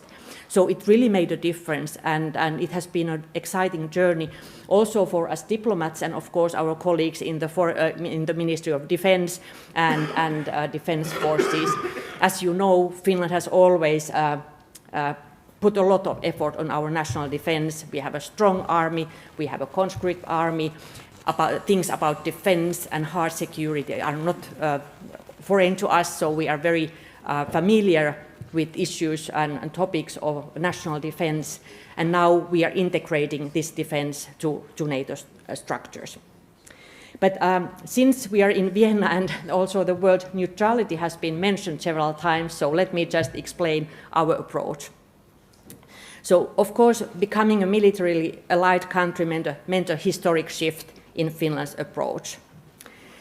Since during the times of the Cold War, the policy of neutrality was for us a means to manage in a difficult geopolitical setting. But already when Finland joined the European Union in 1995, together with Austria and Sweden, we actually stopped referring to ourselves as a neutral country. We thought that by entering the Union, we had already chosen our side, and we started to label ourselves as being a militarily allied country. Now we are a militarily allied country. But Finland joined NATO because we saw the need to further invest in our own security. Finland, and this is something that we want to underline to our European partners, but not least to our global partners. So Finland's NATO membership is not directed against any country, neither is it meant to be a provocation. It is for our security. I also want to underline that the NATO membership does not change the long-term foundations of Finland's foreign policy. Our aim remains the same. We aim to contribute to peace and stability in the world and promote sustainable development. We foster international law and multilateralism. And part of that will be also our OSCE chairpersonship next year. And our foreign and security policy is based on the same values as before: rule of law, human rights, equality, and democracy. And this brings me to the main topic of my speech, the European Union. The fact that Finland is now an active member in NATO in no way diminishes the value of the European Union in our eyes. On the contrary, for us, the EU remains the most important political and economic frame of reference and community of values, and the more turbulent the world around us, the higher the expectations towards the EU cooperation. The EU is operating in a global environment that is characterized by increasingly complex security issues, growing strategic competition and polarization, and problems that concern the whole of humanity, such as climate change and biodiversity loss. The strong linkage of technology and economy to security has become evident. At the same time, we see the number of conflicts in the world rising and existing conflicts escalating, as is the case in our neighborhood in the Middle East. The humanitarian toll in Gaza Lebanon, Sudan, and in many more conflict settings is devastating. For Europe directly, the security landscape has changed dramatically, as we know. Russia's continuing war against Ukraine is the most serious and direct threat to European security, and as we see it, Russia poses a long-term threat, and we need to prepare for that. Russia's aggression is not limited to the territory of Ukraine. Different hybrid influencing tools are used to escalate outside of the war zone. The impact is felt in different parts of Europe, also further away from the border to Russia. Russia aims to split our societies, create instability, and end our support to Ukraine. In Finland, for example, we have the very recent example of instrumentalized migration and GPS interference and many other things. But against this background, it is clear that we need to keep security high on the European agenda, and we have to do more for our own security, and this is regardless of the policies of different US administrations. The EU should play a major role in providing the framework for European security and defense cooperation and as a provider of comprehensive security. Many tools and commitments are already in place to help us accelerate EU's defense and security cooperation, which we see complementing NATO, not competing with it. The strategic compass for security and defense was already mentioned by the Austrian ministers, and actually that was approved in the wake of Russia's full-scale invasion. But that demonstrates the EU's growing ambitions as a capable security provider. But in the current security environment, developing our preparedness is important for the resilience of our societies. At the end of October, Commission received Finland's former President Niinistö's report, Safer Together, on how to enhance Europe's civilian and defense preparedness and readiness. It underscores the need for a comprehensive approach to crises, integrating civil and military response and aligning member state actions. Finland has also put forward the Preparedness Union initiative, but all of this will only make a difference when put into practice. In Finland, our preparedness is based on a very well-established cooperation model where authorities, businesses, NGOs and citizens work closely together. And I can say that there is now a flow of visitors from different parts of Europe coming to Finland and studying more our model. The EU is proceeding quite well in building deterrence and resilience against hybrid influencing. The activation of the EU's hybrid toolbox and approval of new hybrid sanctions regime are concrete tools and strong signals. In addition, several national and EU legislative proposals are in place or incoming. Another key issue for Europe in the coming years is, as also the Austrian minister reminded us of, competitiveness. We need to be able to respond to global competition and challenges, as well as make use of the opportunities of the new geopolitical environment. Well-functioning and competitive internal market is the key for EU success and strategic competitiveness. Market-driven solutions and principles of open and rules-based trade should remain the mainstay. Competitiveness links to security. We need to see security from a broad perspective in which economic competitiveness, social and ecological resilience, technological competence, new innovations, and the identification and management of strategic dependencies play a central role. By being competitive, we can better play a role in the world around us and influence the rules and norms that are being developed. Excuse me, madam. Would you please pull the microphone? Oh, sorry. Is this better? Okay. The EU must also further develop its ability to prevent conflicts, build peace, and strengthen international security. Take this a little. Is it better? Thank you. So, is it better now? Okay, very good. So the EU must further develop its ability to prevent conflicts, build peace, and strengthen international security in a comprehensive manner in its neighborhood and beyond. And as we see the situation around us, many would say that we have not lived to the expectations. By countering security threats like terrorism, cross-border organized crime, and human trafficking and smuggling, we try to alleviate human distress in societies affected by crisis, but we also make Europe safer. To address complex crises effectively and comprehensively, the EU must fully deploy its integrated approach. This means ensuring that the EU's military and civilian crisis management tools, as well as development cooperation and humanitarian assistance, are well coordinated in order to achieve the best possible impact on the ground. The EU's comprehensive toolbox can make a difference. Security and prosperity cannot be built in isolation. We need partnerships like the one with NATO and the UK. The EU-US partnership will remain the most important strategic partnership for us. Europe must also be attractive to its global partners, a security provider and a competitive market open for trade and investment. We should seek mutually beneficial partnerships across the world. To stay relevant in the eyes of our global partners, we need to find ways to respond to their concerns. Global Gateway Initiative is one such instrument that can give a real stake for our partners to deepen the cooperation with the EU. On the basis of my own recent experience as Finland's ambassador in Africa, I can say that we should be better at listening and communicating.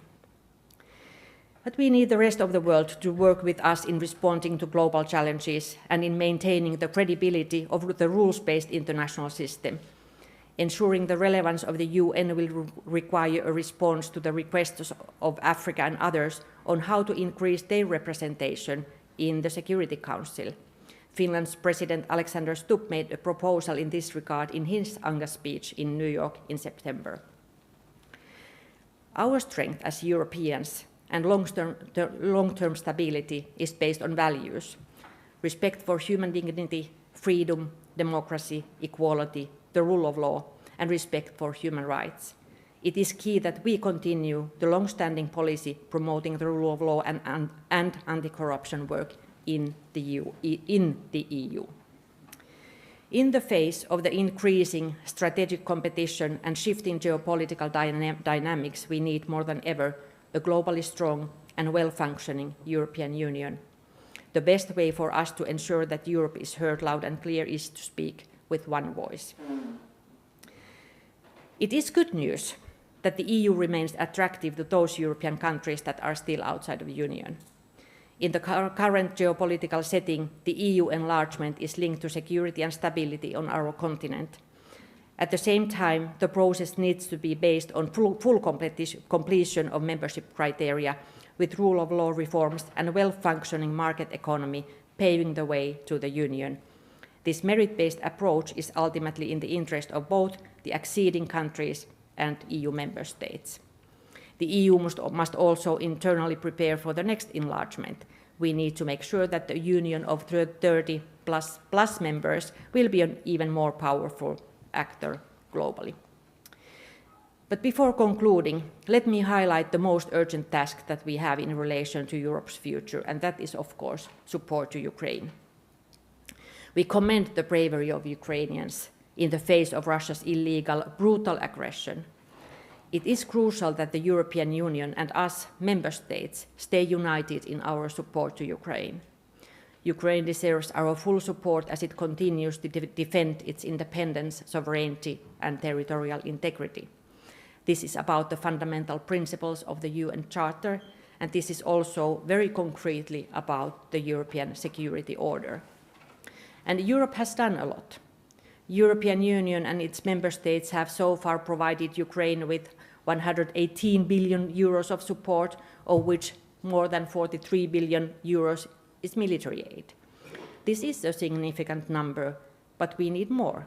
We need a credible long-term commitment, and we need to make sure that we need to ensure Europe's ability to continue to support Ukraine.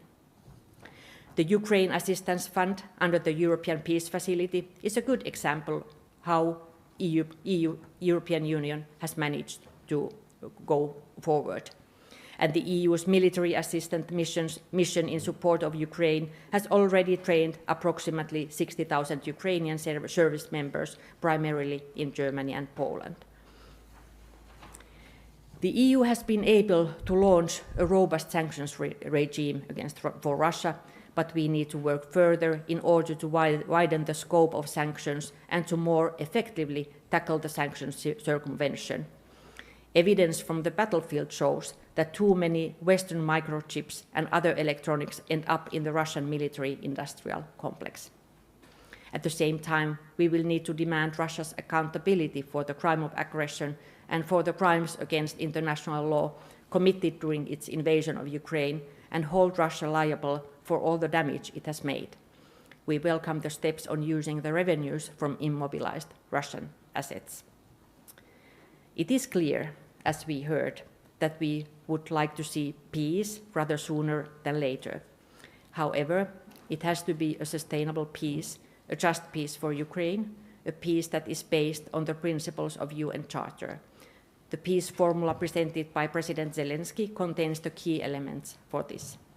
We cannot afford to give in to the aggressor, since it probably would only encourage further aggression and set a dangerous global precedent. To conclude, more than ever, we need the European Union, its comprehensive set of policies, and its value-based response to the current challenges in our region and globally. Indeed, it is time to decide and act.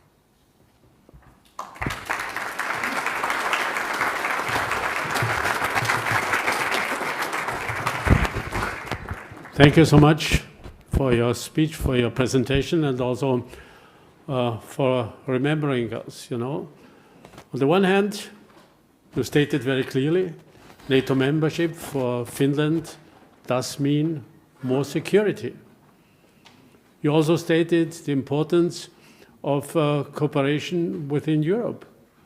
We have to be aware that only 18% of the European armament market are produced in Europe, which means that 82% go outside. And this is not only a question of armament and of efficiency in warfare. This does mean that as long as we don't have a common armament market, Europe will have a technological gap that becomes bigger and deeper every day, compared to China, compared to America, compared also to Russia. This is the fact, which means that if we want to play a role politically, economically, and also in security terms, this is the way that we have to take. Insofar, thank you very much. And at the end, you also reminded us, you know, most important question for us will be the Ukrainian question. We have to stand up and we have to bring the performance that is necessary. This is the basis for the future European development. Thank you very much. And now I'm looking at our director. He is getting already a little bit nervous due to that. You have exactly now 15 minutes of taking a coffee, and then we go into two very interesting panels. Thank you very much for your attention.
So, almost everybody has taken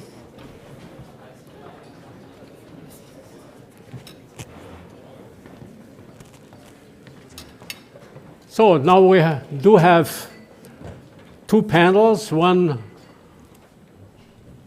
on the situation in Eastern Europe and the other one immediately following thereafter on the Middle East situation. And of course, both topics are not only highly interesting, but also very important for Europe. We have not lost time, but we have shortened the possibilities for discussion a little bit, and insofar we will try to do it in a compact way, because we have to end very clearly with lunch at 2 o'clock. Everybody is invited to take part at our lunch afterwards. So far, if you are hungry already, you will not have to starve. You can now listen very openly to our discussion. Okay, and I will start with Andreas Umland. Andreas Umland is an analyst at the Stockholm Center for Eastern European Studies at the Swedish Institute of International Affairs, based in Kiev. He has, quite a history, you know, an academic one with Cambridge and Oxford, Free University in Berlin and Stanford and Harvard, in different activities and so on. And insofar, we suppose he is a very wise guy. And insofar, we will try to start with him and ask, first of all, how do you see the actual situation in Ukraine? We are certainly in a very difficult situation. On the one hand, 1,000 days of warfare, practically 1 year without strategic wins or losses from the one or from the other side. We have a new president in America who promised to bring an end to this war within 24 hours. And so far, I have to ask you, I mean, what is your impression of the situation? Maybe you can give us a picture, not as a partisan member of in this process, but from your experience, and maybe also a few perspectives. How do you see, has the situation become mature to start talks or whatever? Where would you see the challenges, not only the challenges, but the real problems? What could we do? The situation is bad. Ukraine is daily losing control over territory. And the explanation is simple. There's not enough weaponry, there's not enough ammunition, and there is, I think, a misleading narrative in the West that has become very popular this year, that there are allegedly not enough soldiers in Ukraine, while I think, I live in Kiev, that the real problem is that simply the pay for the soldiers and the training of the soldiers and the recruitment of the soldiers and the package that comes if you go, for instance, to the front line is not big. The last figures that I know is that if you are a frontline soldier in Ukraine, you have a salary of around 3,000 euros, which is by Ukrainian standards not bad, but clearly it's not enough for motivation to become a frontline soldier. And you have then this odd situation that there are billions and billions of Russian money frozen in Western bank accounts that remain frozen there and that are not given to Ukraine, with which, for instance, Ukraine could not only buy weaponry and ammunition, but also increase the salary and the package and the training and the preparation of the soldiers to such a degree that there would be again more volunteers coming into the army. Currently, army service is not very popular in Ukraine because the payment is low and the preparation is not insufficient. The resources are insufficient, and that's why the situation is bad. And the reason I think for this is that, in a way, it's in the title of the panel that this is by most Western countries and by most countries of the world the problem is seen as being about war, peace, and security in Eastern Europe. And it's not only that many people around the world don't care about Eastern Europe because we are here in Central Europe, so, you know, it's not a Central European problem, it's an East European problem. But there is even among many, not in this room, of course, and not in this building, but among many, not only in Europe and in the West, but around the world, that actually the approach is what happens in Eastern Europe should stay in Eastern Europe. And it's not just, we just not only not care, but we should not care, because if we care, then we become part of this Eastern Europe. Yeah, and so we live sort of on different planets. There is the East European bad planet with the wars and Russia and Ukraine, and Moldova and all these unhappy countries, and we are here in our happy world, or in a different world in wherever. And what we should really not do, we should not get on this bad planet there. Yeah? So this is, I think, the problem, and that's why the money is there. The weaponry is there, the ammunition is there, but it's not getting to Ukraine because people not just don't care, they think, no, we should not give it. As we have now a popular slogan, we should decrease military support for Ukraine because that is good for us, because that will supposedly create peace. I know this is obviously not concerns not people who are listening here, but I think we have to talk to the broader public and also to the global South, and not talk so much about human rights and European values and justice and all these things, but more about why is this thing in Eastern Europe so important for countries that are not in Eastern Europe? Why would it be? Why should a country in Africa or in Latin America care about this? Not to mention other countries in Europe that are not in Eastern Europe. And I think that's the main problem. And I think it's our failure that we have not managed to explain that well enough. We have not managed. I mean, we have. Let's take Austria here. We have this whole. Again, this is not about this room and about this building. This whole ridiculous discourse about neutrality. Yeah, and not only have the Finns and the Swedes now become as stupid as the Ukrainians and have given up their wise neutrality. Yeah, but also we just had here the minister from Moldova speaking, which has already for 30 years neutrality, and which has also for 30 years a treaty with Russia about the withdrawal of Russian troops from Moldova. But somehow, although Moldova is as wise as Austria and is a neutral country, there are Russian troops there. For some reason, Austria is a successful country. Moldova is a failed state, yeah? One of the poorest countries of Europe. I mean, we should talk in these terms about people and not so much about this sort of imagined what is happening in Putin. And also, I think the key issue at the end of the day is that this war is happening for two very simple facts: that Russia has nuclear weapons and Ukraine does not have nuclear weapons. And the reasons why that is so is because there is this treaty about non-proliferation of nuclear weapons, and 191 countries of the 195 countries of the world, including Austria and Germany and so on, are members of this treaty. And we are forbidding Ukraine to have nuclear weapons, and we are explicitly in this treaty allowing Russia to have nuclear weapons, which is, I think, a huge scandal. And so we are all part of this. Each member of the Nuclear Non-Proliferation Treaty is part of this regime that is allowing and promoting and continuing this war. And if we don't hold this up, we will all suffer, because this treaty will, at the end of the day, now we have another nuclear weapon state, North Korea, becoming part of this.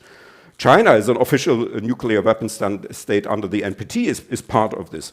Iran, which is planning to become a nuclear weapon state, is part of this. This whole treaty is going down with every additional month, and we may then live in a world of nuclear proliferation, or of proliferation of weapons of mass destruction. If we want that, if we can tolerate this, if we can if we are not concerned about this, then that's fine. You know, then this is all Eastern Europe on a different planet. But if we really care about this, then I think the logic of why we should support Ukraine, why the weapons should go there, the ammunition, why the money, the frozen Russian money should go there, I think.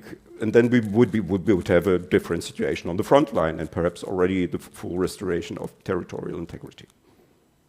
Yeah, it's quite interesting. I mean, that you link it immediately, the question of Russia being a nuclear state, and at the other hand, Ukraine having renounced nuclear weapons, and having had linked that to the so-called Budapest Memorandum, which meant Ukraine would give up its nuclear weapons and get more or less security guarantees or whatever. Okay, how do you see that? Yeah, what many people forget about the title of this agreement, it's not just the Budapest Memorandum on Security Assurances, but it's the Budapest Memorandum on Security Assurances in connection with the accession of Ukraine to the Nuclear Non-Proliferation Treaty, of which Austria is a member and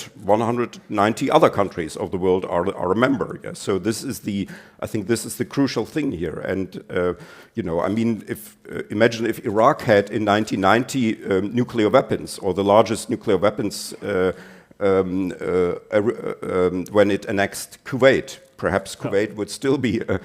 So this is a very dangerous situation. It suggests to the current situation suggests to now you have this sort of Schadenfreude in the global South. You know, the countries like the fact that two white people are fighting each other, and the West is becoming humiliated.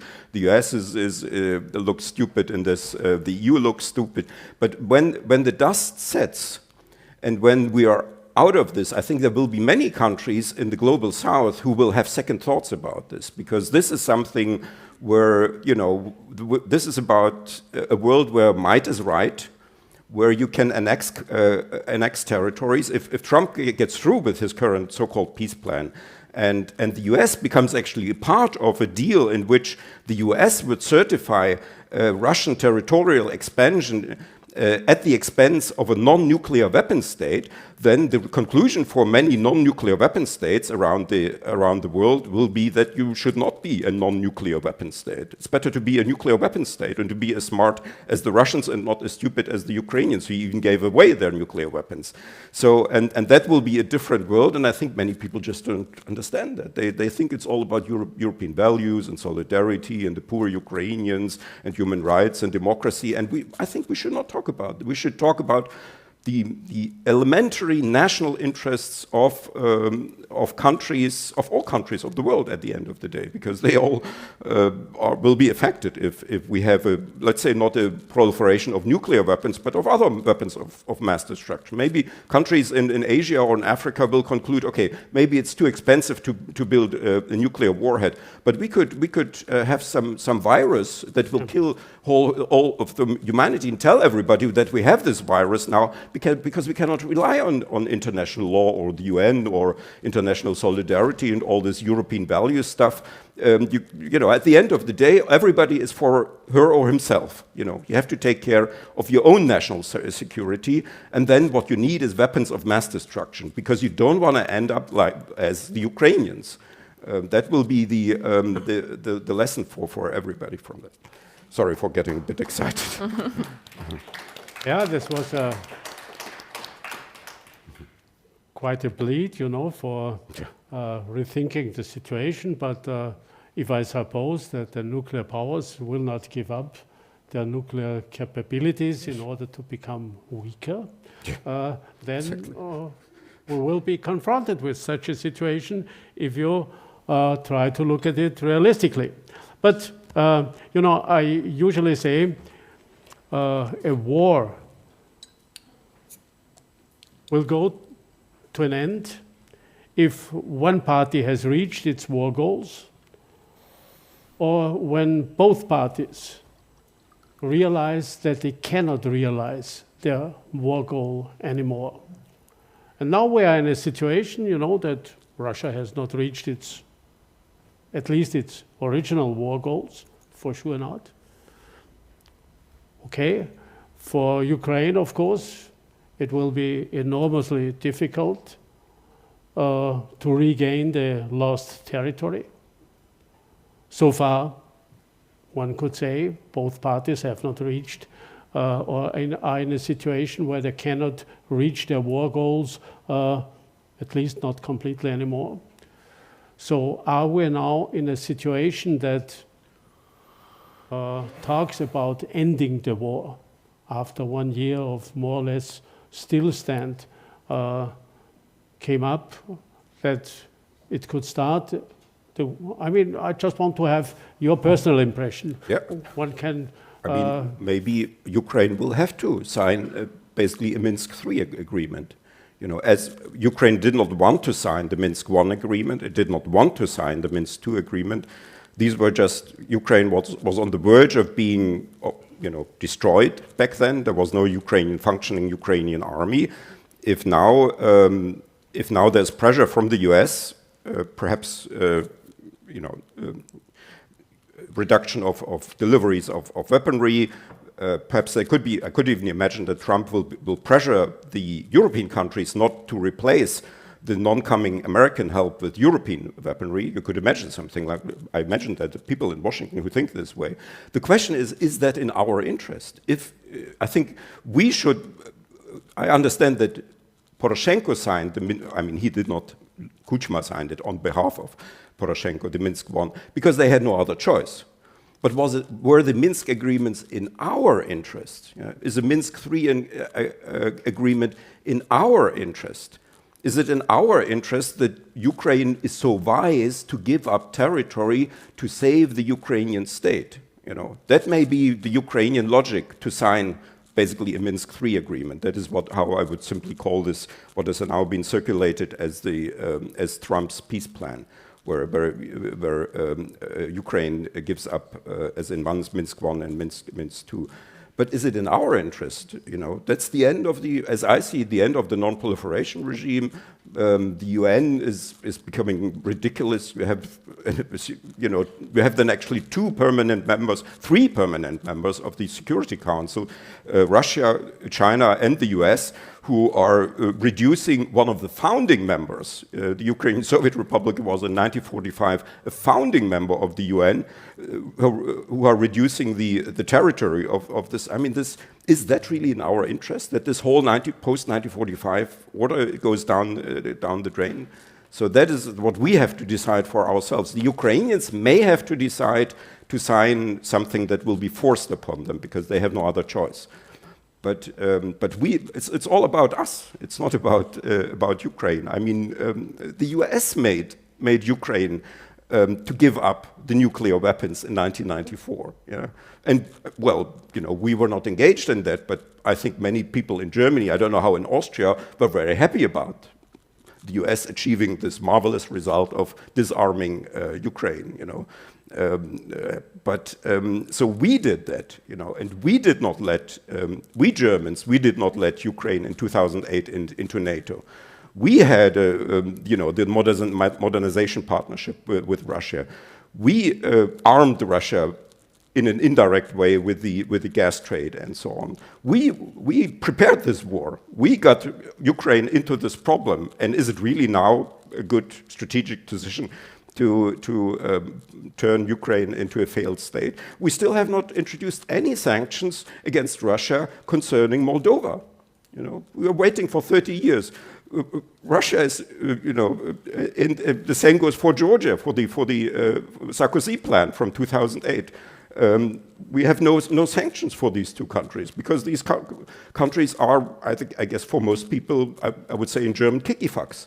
We are not interested in that.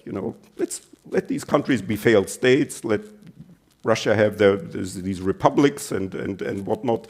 The operational group of the Russian forces in Moldova.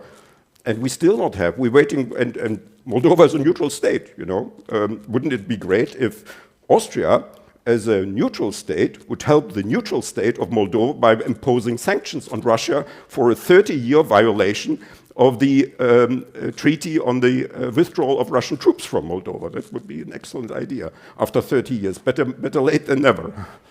I don't know if such a proposal would change the situation fundamentally. I would not be sure about that. But close the Lukoil here on the wing. The Lukoil no, maybe office. Just staying on this question. What is your proposal? What are we doing here? For Ukraine? What is your proposal for the Europeans? Austria, Germany, France, whoever? European Union? What is the challenge for us in this moment? But I will not be very original on that. This is what everybody's talking about. Unfreeze the Russian money, the Taurus weapons, the ammunition. We have that stuff. It's there. It's an organizational, it's a logistic problem at the end of the day. We have to get this stuff there. Why do we have all these armies here? Are we fearing a Chinese invasion of Europe or an Iranian invasion of, now North Korean invasion of Europe, you could argue. But this stuff that we have in our armies was built to defend Europe from the Russian army. And there's a war in Europe against the Russian armies to give them the weapons. The Danish have just given their whole artillery to Ukraine. So why cannot other countries do the same? And then the war will be over in a few months. As they did that, they were on the path already in 2022 when they kicked the Russians out of Kharkiv Oblast. So, and if they had then more weapons, maybe the war would have been over in 2022. But it's not too late now. We can still do that, and we still have this stuff here standing everywhere. This is all, and it will become scrap metal at one point. Why not give it to the Ukrainians and let them use it for what these weapons were built? So that's not very original, but that's the easy answer. Okay, so maybe let me ask. Through Ukrainian, Lesia Ogrisko, she has quite a relationship also to Austria. Her father used to be Ukrainian ambassador and afterwards also Minister for Foreign Affairs in Ukraine. And you are occupying yourself not only with the question of the war, but of course, especially also with reconstruction and possibilities to build up. How do you see, as a Ukrainian citizen, from the beginning in a situation that did not show any pink light or shadow, now having delivered a military surprise, and now in a very difficult situation, of course, with bombing of civil institutions every day, having lost 2/3 of the energy.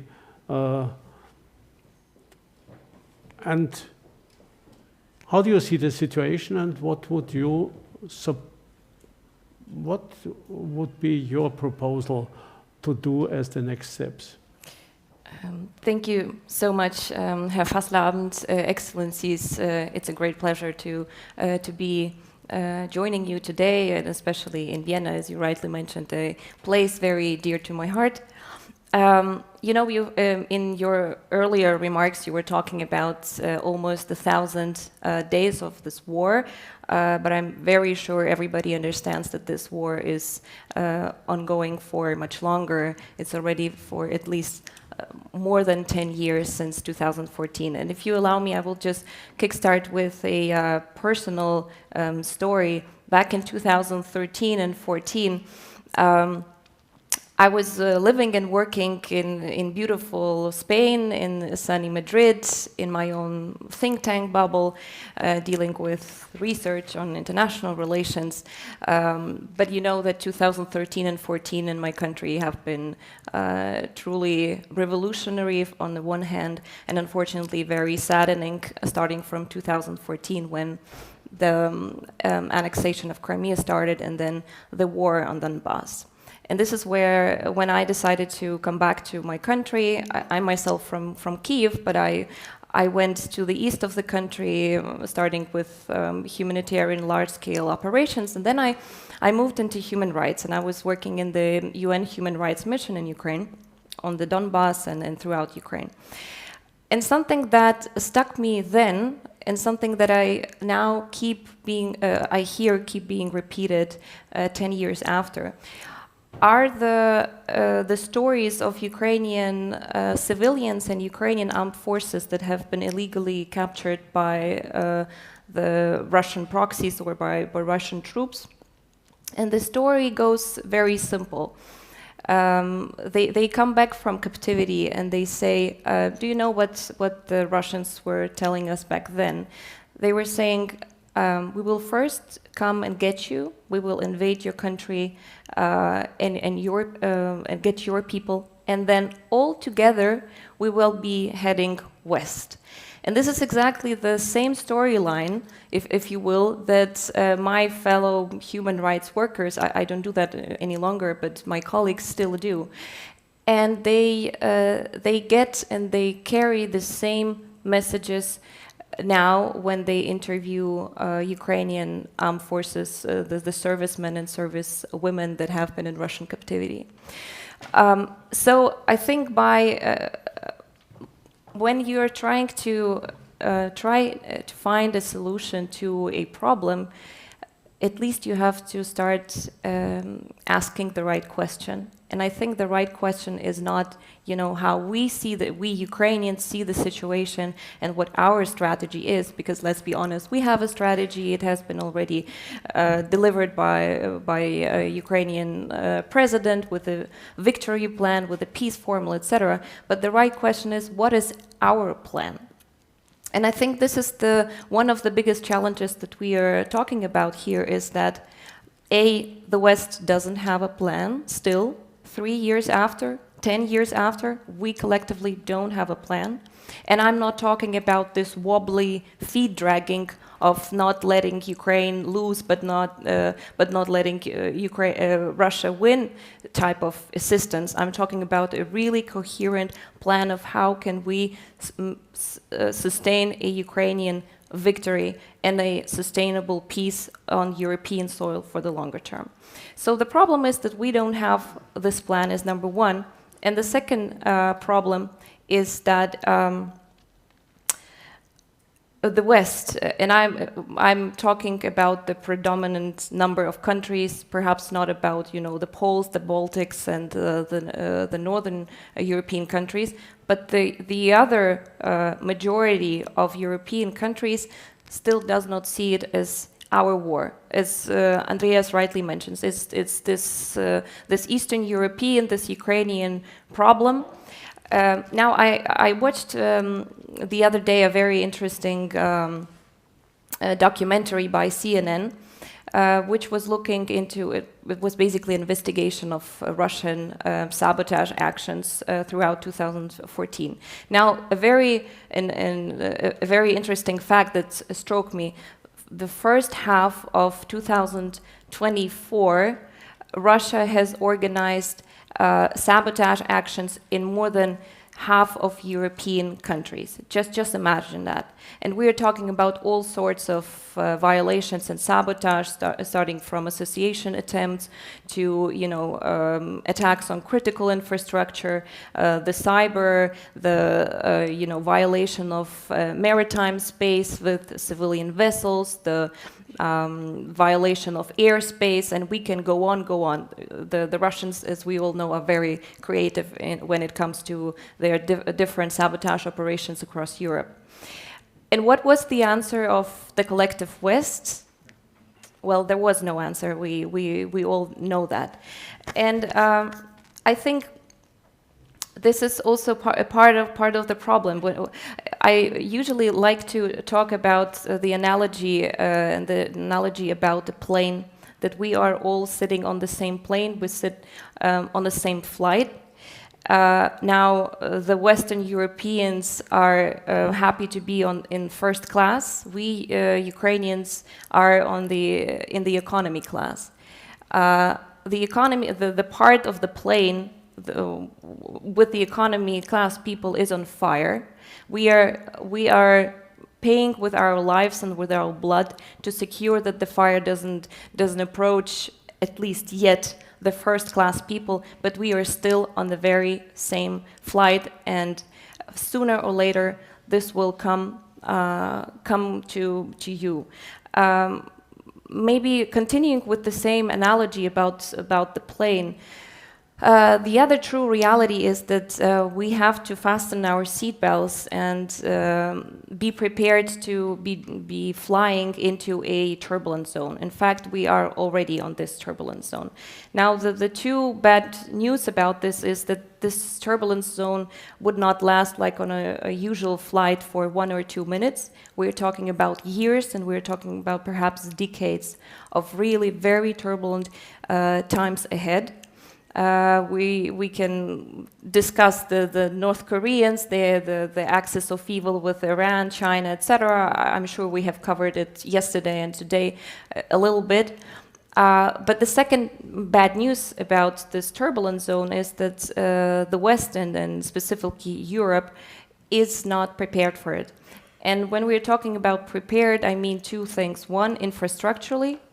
Look at the unfortunately incomplete NATO interoperability. Look at the difficulties to ramp up all of the military-industrial complex, to deliver weaponry, to really have brigades ready in case something was to happen on European soil. That's one thing.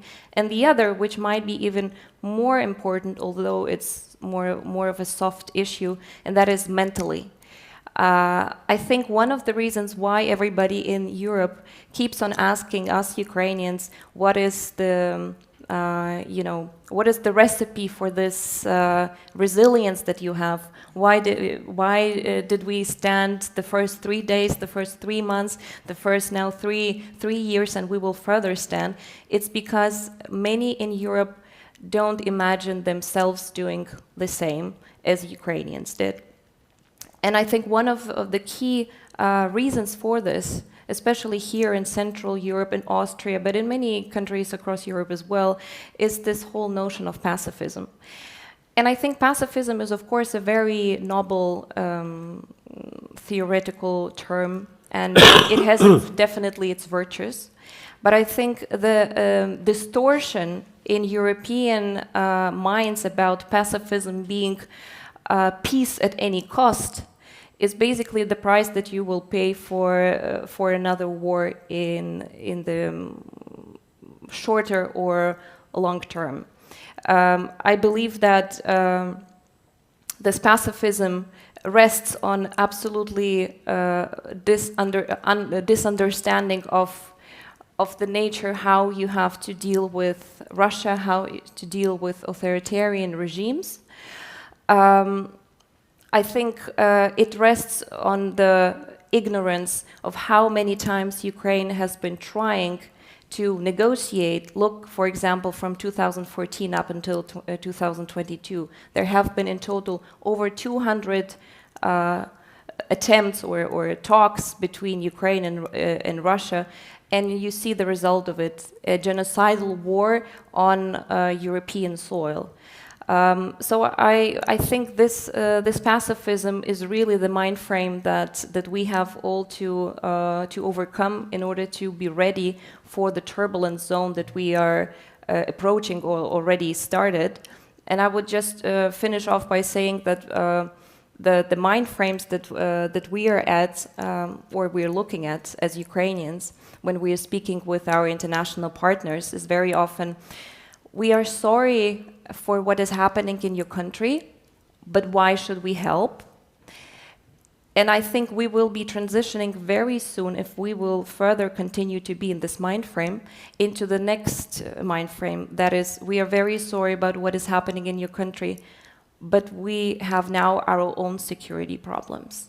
And I think when we will be approaching the second one, it's a lose-lose situation. And in order for this lose-lose situation not to materialize, we have to arm Ukraine to its teeth. And just going back to the question on reconstruction, something that I keep on repeating every time I'm speaking on reconstruction issues is my favorite motto, that the best reconstruction tomorrow is weapons for Ukraine today. And I think we have to understand that there is this conjunction between security for Ukraine now, which is a safeguard that Ukraine will not be completely burned down to the ashes. Mm-hmm. I will leave it here. Yeah.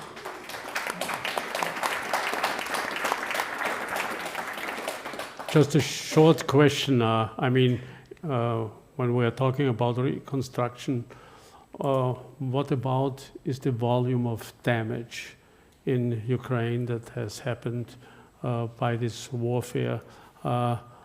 This certainly will come sooner or later, and the question is, how could we manage, on the one hand, to make Ukraine win the war, and on the other hand also think of future reconstruction? The damage is really unprecedented. There is a biannual report or assessment that goes out by the World Bank together with the European Commission and the Ukrainian government.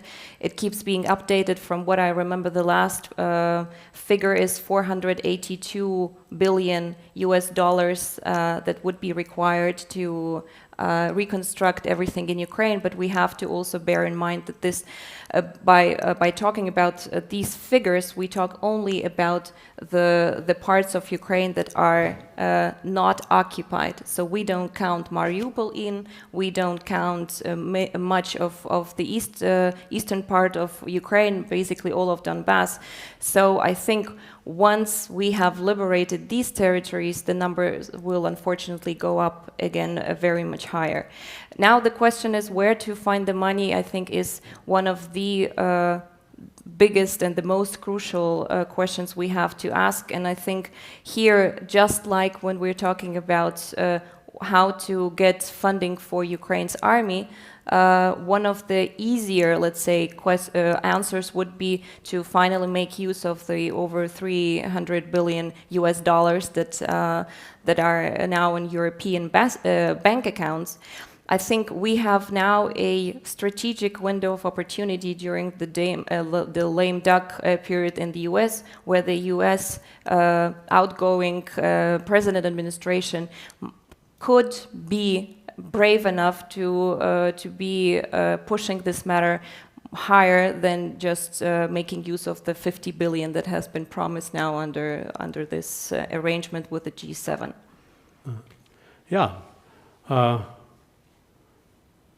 Not easy to bring up such an amount of money for the future. Probably even more difficult it will be to take clear decisions in this interim period between the two presidents, I would say.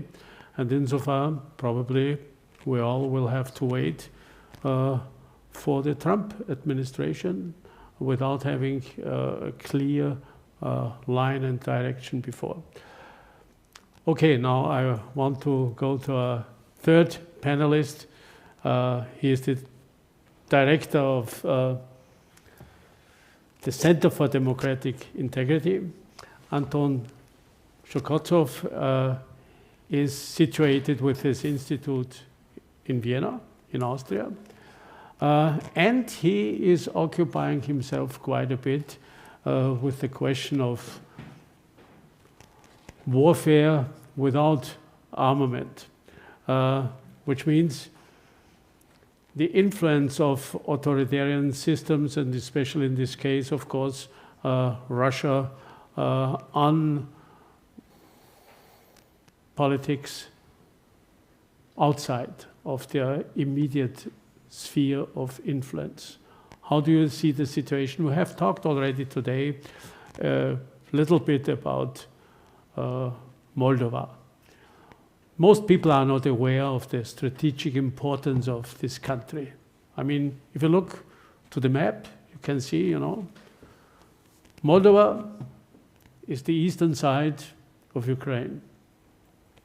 Suppose there is heavy Russian influence, then Ukraine would be within the Donbas, and Russian influence from Chisinau.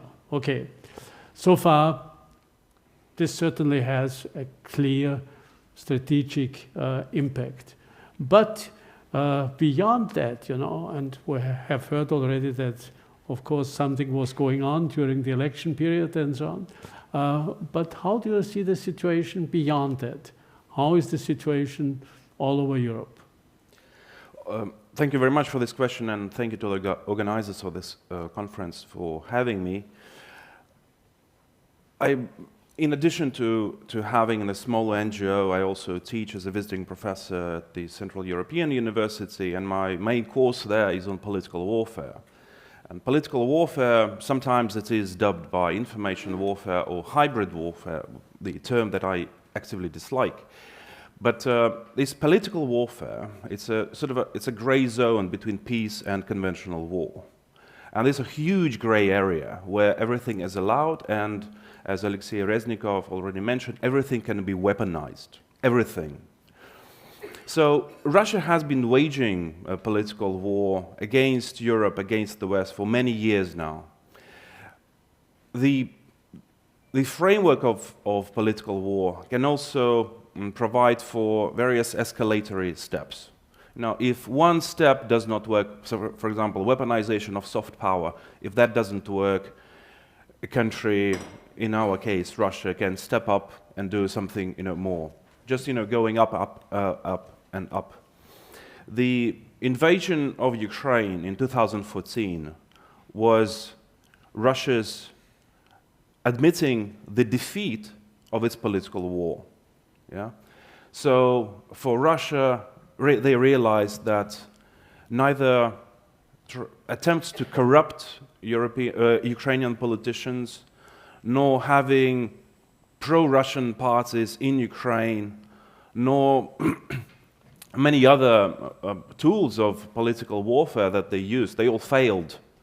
And hence they have to invade Ukraine, annex Crimea, start the war in the Donbas. Then there was this period of almost, from 2014, 8 years, when they thought that maybe some other forms, they de-escalated a little bit. They tried to use the methods and instruments of political warfare against Ukraine again, and that didn't work. Hence the invasion, the full-scale invasion of Ukraine in 2022. And if you look at beyond Ukraine, if you look at the situation beyond Ukraine and adopt this sort of the perspective of political warfare and how Russia does this, you will see that it's peace, yeah, with a particular country. Then if there is some sort of a crisis in the relations between Russia and another country, Russia would try to buy politicians, to use lobbying as a form of influence. If that doesn't work, then this whole methodology of political warfare comes in, and then it's the conventional war. Ukraine would never have happened if the West had reacted to the Russian invasion in Georgia. The Georgia would not have happened if the West had reacted to the occupation of Moldova. It's these steps, it's escalatory steps. We need to start from Moldova and the occupation, military occupation of Moldova, especially in particular Transnistrian region, in the very beginning of the 90s. And yet, during the 90s, Russia was accepted as a normal partner of the West, which was a huge mistake. Andreas rightly said that there are documents, there are agreements for the withdrawal of the Russian troops from Moldova, from Transnistria, and that was not enforced. So Moldova happened, no reaction. Georgia happened, no reaction. And then Ukraine happened because the West had not reacted. So if you look at this logic, so the escalation, no reaction from the West, no real response from the West, and Russia's manipulation, Russia manipulates all the time. Georgia happened in 2008. And what happened in 2009? Obama came to power in the White House, and Russia's manipulation, it's a brilliant tactic. Oh, let's have a reset. Let's just, leave everything behind. Well, what was left behind was the occupation of Transnistria, the occupation of Georgia. But let's have a reset. Yeah, let's start anew. And that was Russia invading something and then solidifying the gains and then going further. So now, the logic, if we accept this logic, if Ukraine happens for Russia, which means the destruction of the Ukrainian state, and then, as Oleksii said, the idea is to have Ukrainians fighting together with Russians against Europe, against the rest of Europe, against the European Union. And just imagine, there were already reports, and I'm sure this is true, that if Russia wins, it will emerge from this war much stronger than it used to be, because now the new techniques that they learn, the new methods, the new technology that they have. And then if Ukraine loses this war, the Ukrainian army is already, if we don't take the Russian army, Ukrainian army is already the strongest army in Europe. So you will have a combination of two strongest army on this continent, at least on this European part of Eurasia. And that would be a very logical continuation of this escalation. Moldova first, Georgia then Ukraine, and then something else. Poland, the Baltic states, you name it, or something else. And this probably is still not in the minds of Western politicians, this logic of escalation, how they behave. And Andreas and I, we know each other for a very long time, and we remember that in 2008, Russian ultranationalists, Russian imperialists already wrote, if we don't get Georgia, we should forget about Crimea. In 2008 they were writing, Alexander Dugin was writing about it. So if we don't occupy, if we don't invade Georgia, we'll forget about Ukraine. This is why we need to go there. So the logic now, if they lose Ukraine to the West, then they should forget about other countries. And the ultimate aim is, of course, the destruction of NATO, is the destruction of the European Union. So Russia would be able to cooperate with European states, or West European states on the bilateral level. This is the only way for Russia to have an upper hand. So, but this does not happen, this huge influence of Russia, domination in some ways, over the EU, or what is left of the EU in the future. It does not happen as long as Ukraine stands. And this is the very important thing. If Ukraine falls, then other countries will follow to get under the Russian submission. But as long as Ukraine stands. So now what is important is not just for Ukraine to stand, and that was the logic over more than 2 years now, but to have a victory or something that would be considered by Russia as Ukraine's victory. Because in this sense, Russia would not go further. The definitions of those of the victory and Russia's defeat can be,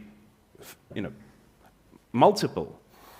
But we need to move away, shift away from the idea that Ukraine should not just, lose this war. Because, and I honestly, I'm one of those probably very few people who see in the forthcoming Trump presidency some sort of a chance, because the full-scale invasion, the response from the West started that we need to give support to Ukraine. Now then, the idea of not letting Ukraine lose appeared, while we advanced a narrative of let Ukraine win the war. But the West, and especially the United States under Biden, for whom I'm sure Ukraine is grateful, but the narrative of not letting Ukraine lose the war, and that guided the de-escalation rhetoric and also practices of the Biden administration, they didn't help. Ukraine is losing the war, let's be honest with each other. It is losing the war. So the whole approach of the de-escalation and not letting Ukraine lose the war actually led to Ukraine losing the war. And although, of course, with Donald Trump, we are in the unknown, but I believe that there is a chance that he and his vice president will be briefed by the NSA, by the CIA. They will be, they will catch up with the developments that happened from 2020 to 2024, that they will understand probably that even if they consider China to be the main competitor of the US, it is not in the American interest to have China strengthened by victorious Russia. So even if if this Ukraine crisis is not very important for them, but let's then talk about China. So this is very important now to frame all the explanations and interpretations why Russia needs to have a defeat. Yeah?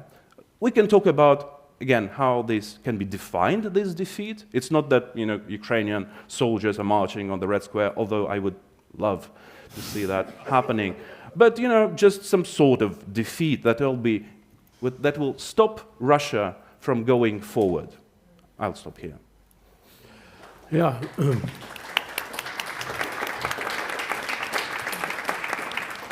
Yeah, we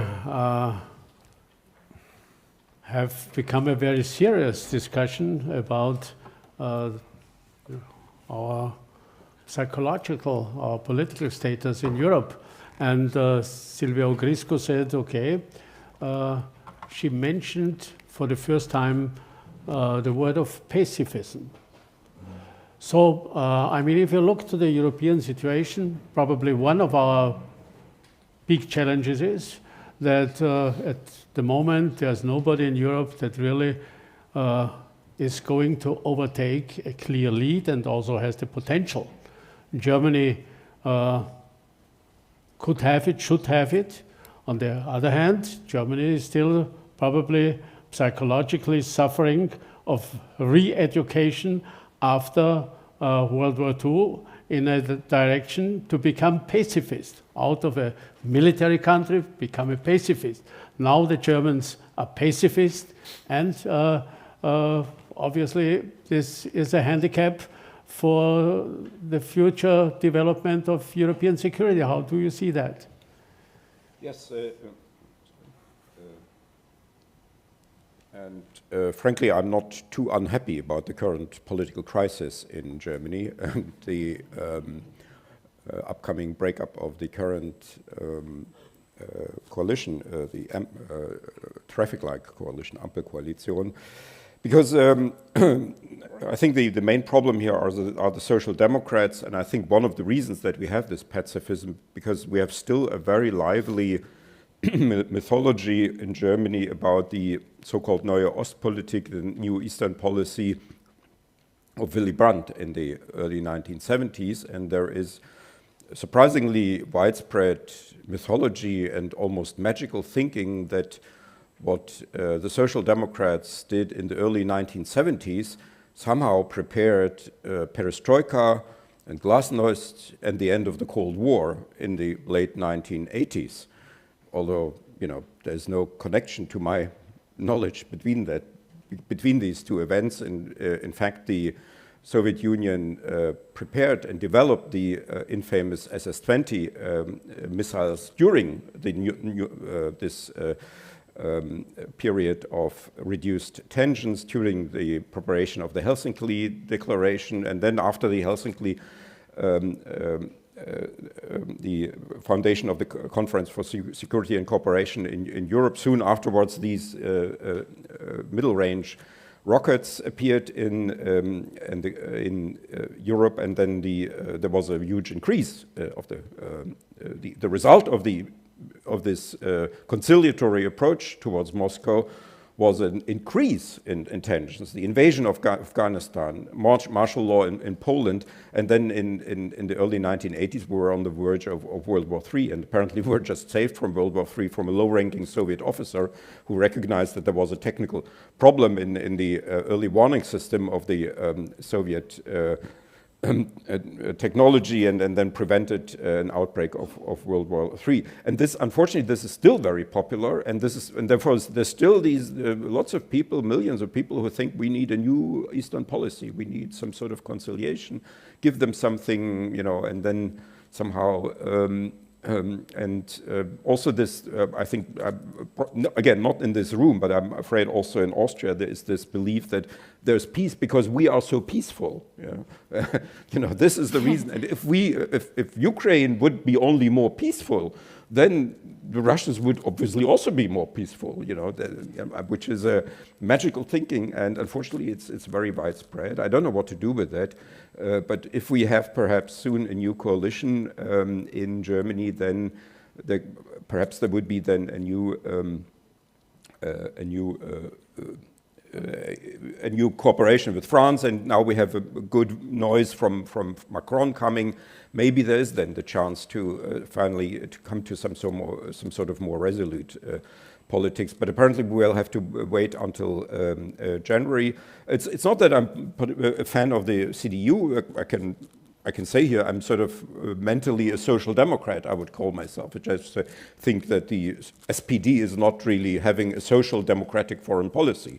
It has some sort of, I don't know how you can be a social democrat and find it good to cooperate with all sorts of non-democratic and in fact anti-social regimes. If you look at the Gini factor of Russia, it's one of the most unequal, unegalitarian regimes, countries in the world. So I'm not a member of the CDU. But I think that there will be then, if the CDU takes over, a new chance maybe to have a new approach. Maybe that's wishful thinking, but at least the noise that is coming from Merz and from others is not too bad. Okay. Yeah. How do you see the situation? I mean, we are talking now a lot about winning the war, losing the war. We are in a situation. Do you think that Ukraine, if it gets some more weapon systems and ammunition, really can re-win the lost territories? That it really can overtake Crimea, the Donbass, and the territory in between, oblasts of Zaporizhia and Kherson east of the Dnieper River? Do you think this would be possible? I would first perhaps just add my 2 cents on the pacifism discussion, because I think one of the notions that many here outside of this room talk about pacifism is that every war necessarily ends with peace, and this is great, and that's why peace should be established like already right now. Now, when we talk in Ukrainian terms, and when we would seize the front line and basically leave everything as it is now on the battlefield. This would perhaps be seen by many pacifists in Europe as a great victory, and that this would essentially mean peace in Europe. Now we have to remember Bucha, we have to remember Irpin, we have to remember Izum, Borodyanka, and I can go on and go on. We have to think not in terms of territories, we have to think in terms of, first and foremost, in terms of people, in terms of human capital. And once we freeze the line of conflict, we have to understand that we're talking about hundreds of thousands and of millions of people that will be subjected to all sorts of human rights violations, enforced disappearances, torture, etc., etc. I can give a separate lecture on that as a former human rights activist.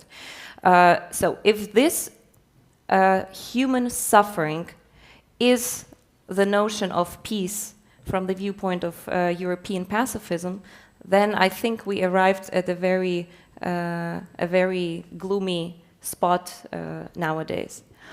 Now, about your question, Mr. Fasslabend, I think one of the biggest problems when we're projecting about Ukraine conquering certain, well, not conquering, but regaining its own territories, etc., and thinking what else the West should be supplying, etc. I think the key problem of not having a strategy on Ukraine is that the West doesn't have a strategy on Russia. And I think every time I talk to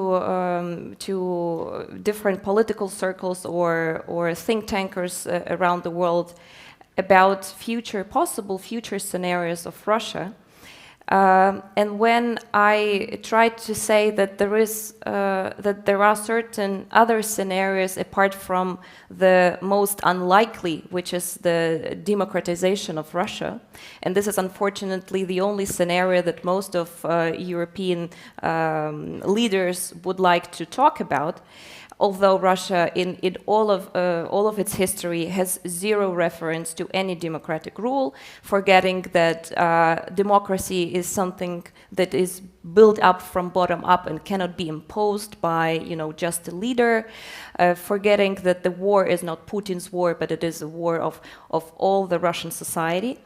So every time I talk about other scenarios, as in the change and the collapse of the current state, a certain disintegration or actual federalization of Russia, or freedom to the more than 100 ethnic groups and peoples that have been suppressed by Russia over all of these centuries, I see two reactions usually. One reaction is they think I'm crazy because empires don't fall, obviously. That has never happened in history, apparently.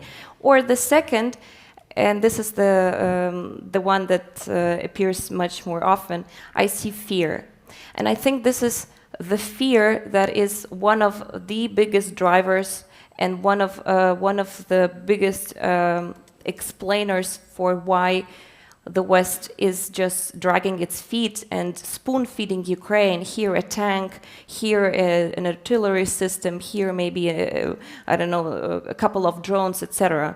I think we should be turning the table and thinking in other frames, not how much this and this has to be provided to Ukraine, but we have to think strategically, we have to understand and think one step ahead and project the different scenarios for Russia. And if you are fearing some of these scenarios, and let's be very honest, we all, or most of us, or those outside of this room, fear a dissolution of Russia, then just get prepared to it.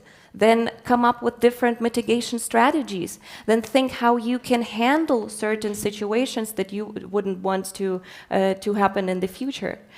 And that's why, answering your question, I'm very positive that Ukraine can win back its territories. I'm definitely sure this will be happening, provided Ukraine gets an invitation into NATO, provided that Ukraine finally becomes, or the European mental space finally marks this territory as part of the Western civilization, and under this umbrella, plus with security guarantees in the interim, because we all understand that this process will not be taking a year or two. I'm less optimistic about the Swedish or Finnish scenario for Ukraine when it comes to NATO accession.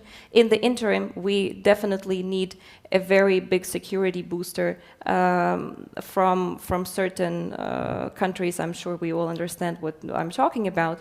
And then coupled with certain asymmetric moves, and I think the Kursk operation has given us quite a good trump card for future negotiations with Russia, coupled with diplomatic efforts, all of this will bring a Ukrainian victory as victory is determined by the Ukrainian population.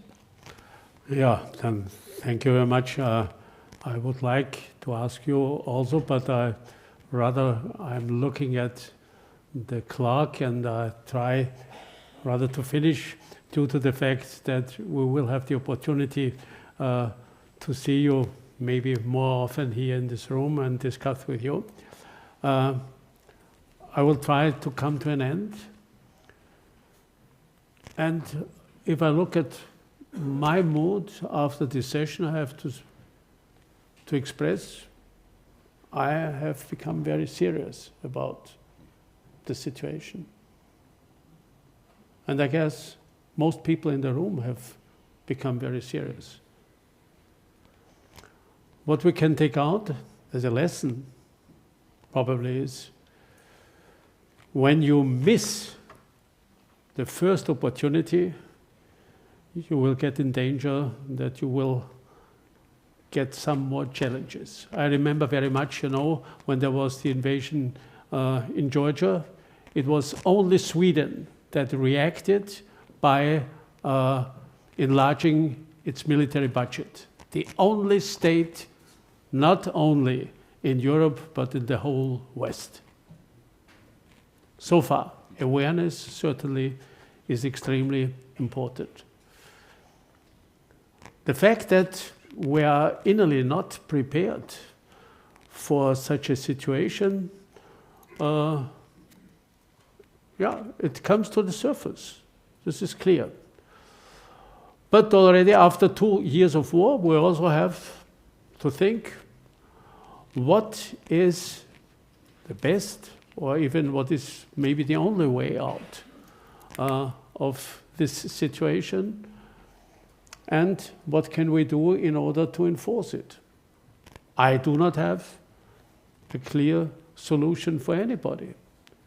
But we have to be aware, when the American president is going into his office, probably the first information he will get is now on the war in the Middle East. The second briefing he will get is the war in Ukraine. And then he will stand up and say, okay, and what about China? This is our opponent, this is our rival. He will try to get a briefing at first about China. And in this way, he probably will deal also with the challenges at the other side. We have to be realistic. For the American president, this does not have priority number one. And if we now look to the European situation, okay, I do not want to go into details, but of course the situation is very difficult. And insofar, we will have to occupy ourselves very intensively about the real situation and a way out that makes it possible after such a tremendous fight of the Ukrainian people, not only in their interest, but in the interest of whole of Europe, how we can proceed. I don't have a simple solution. Nobody does have one. but everybody will have to overthink it. And insofar, I really want to thank you very, very much for this very serious discussion.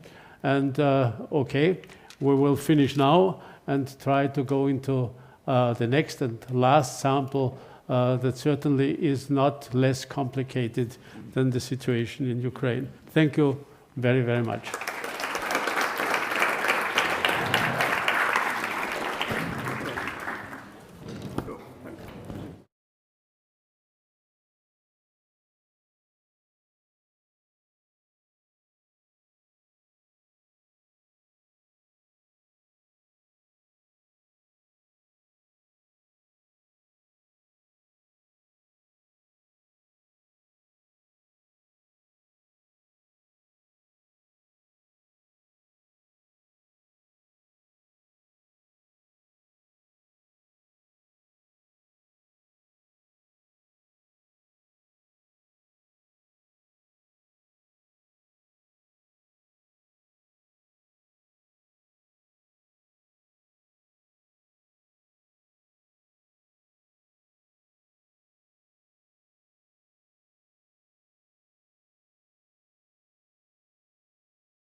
I'm a retired TV journalist. I was for 12 years.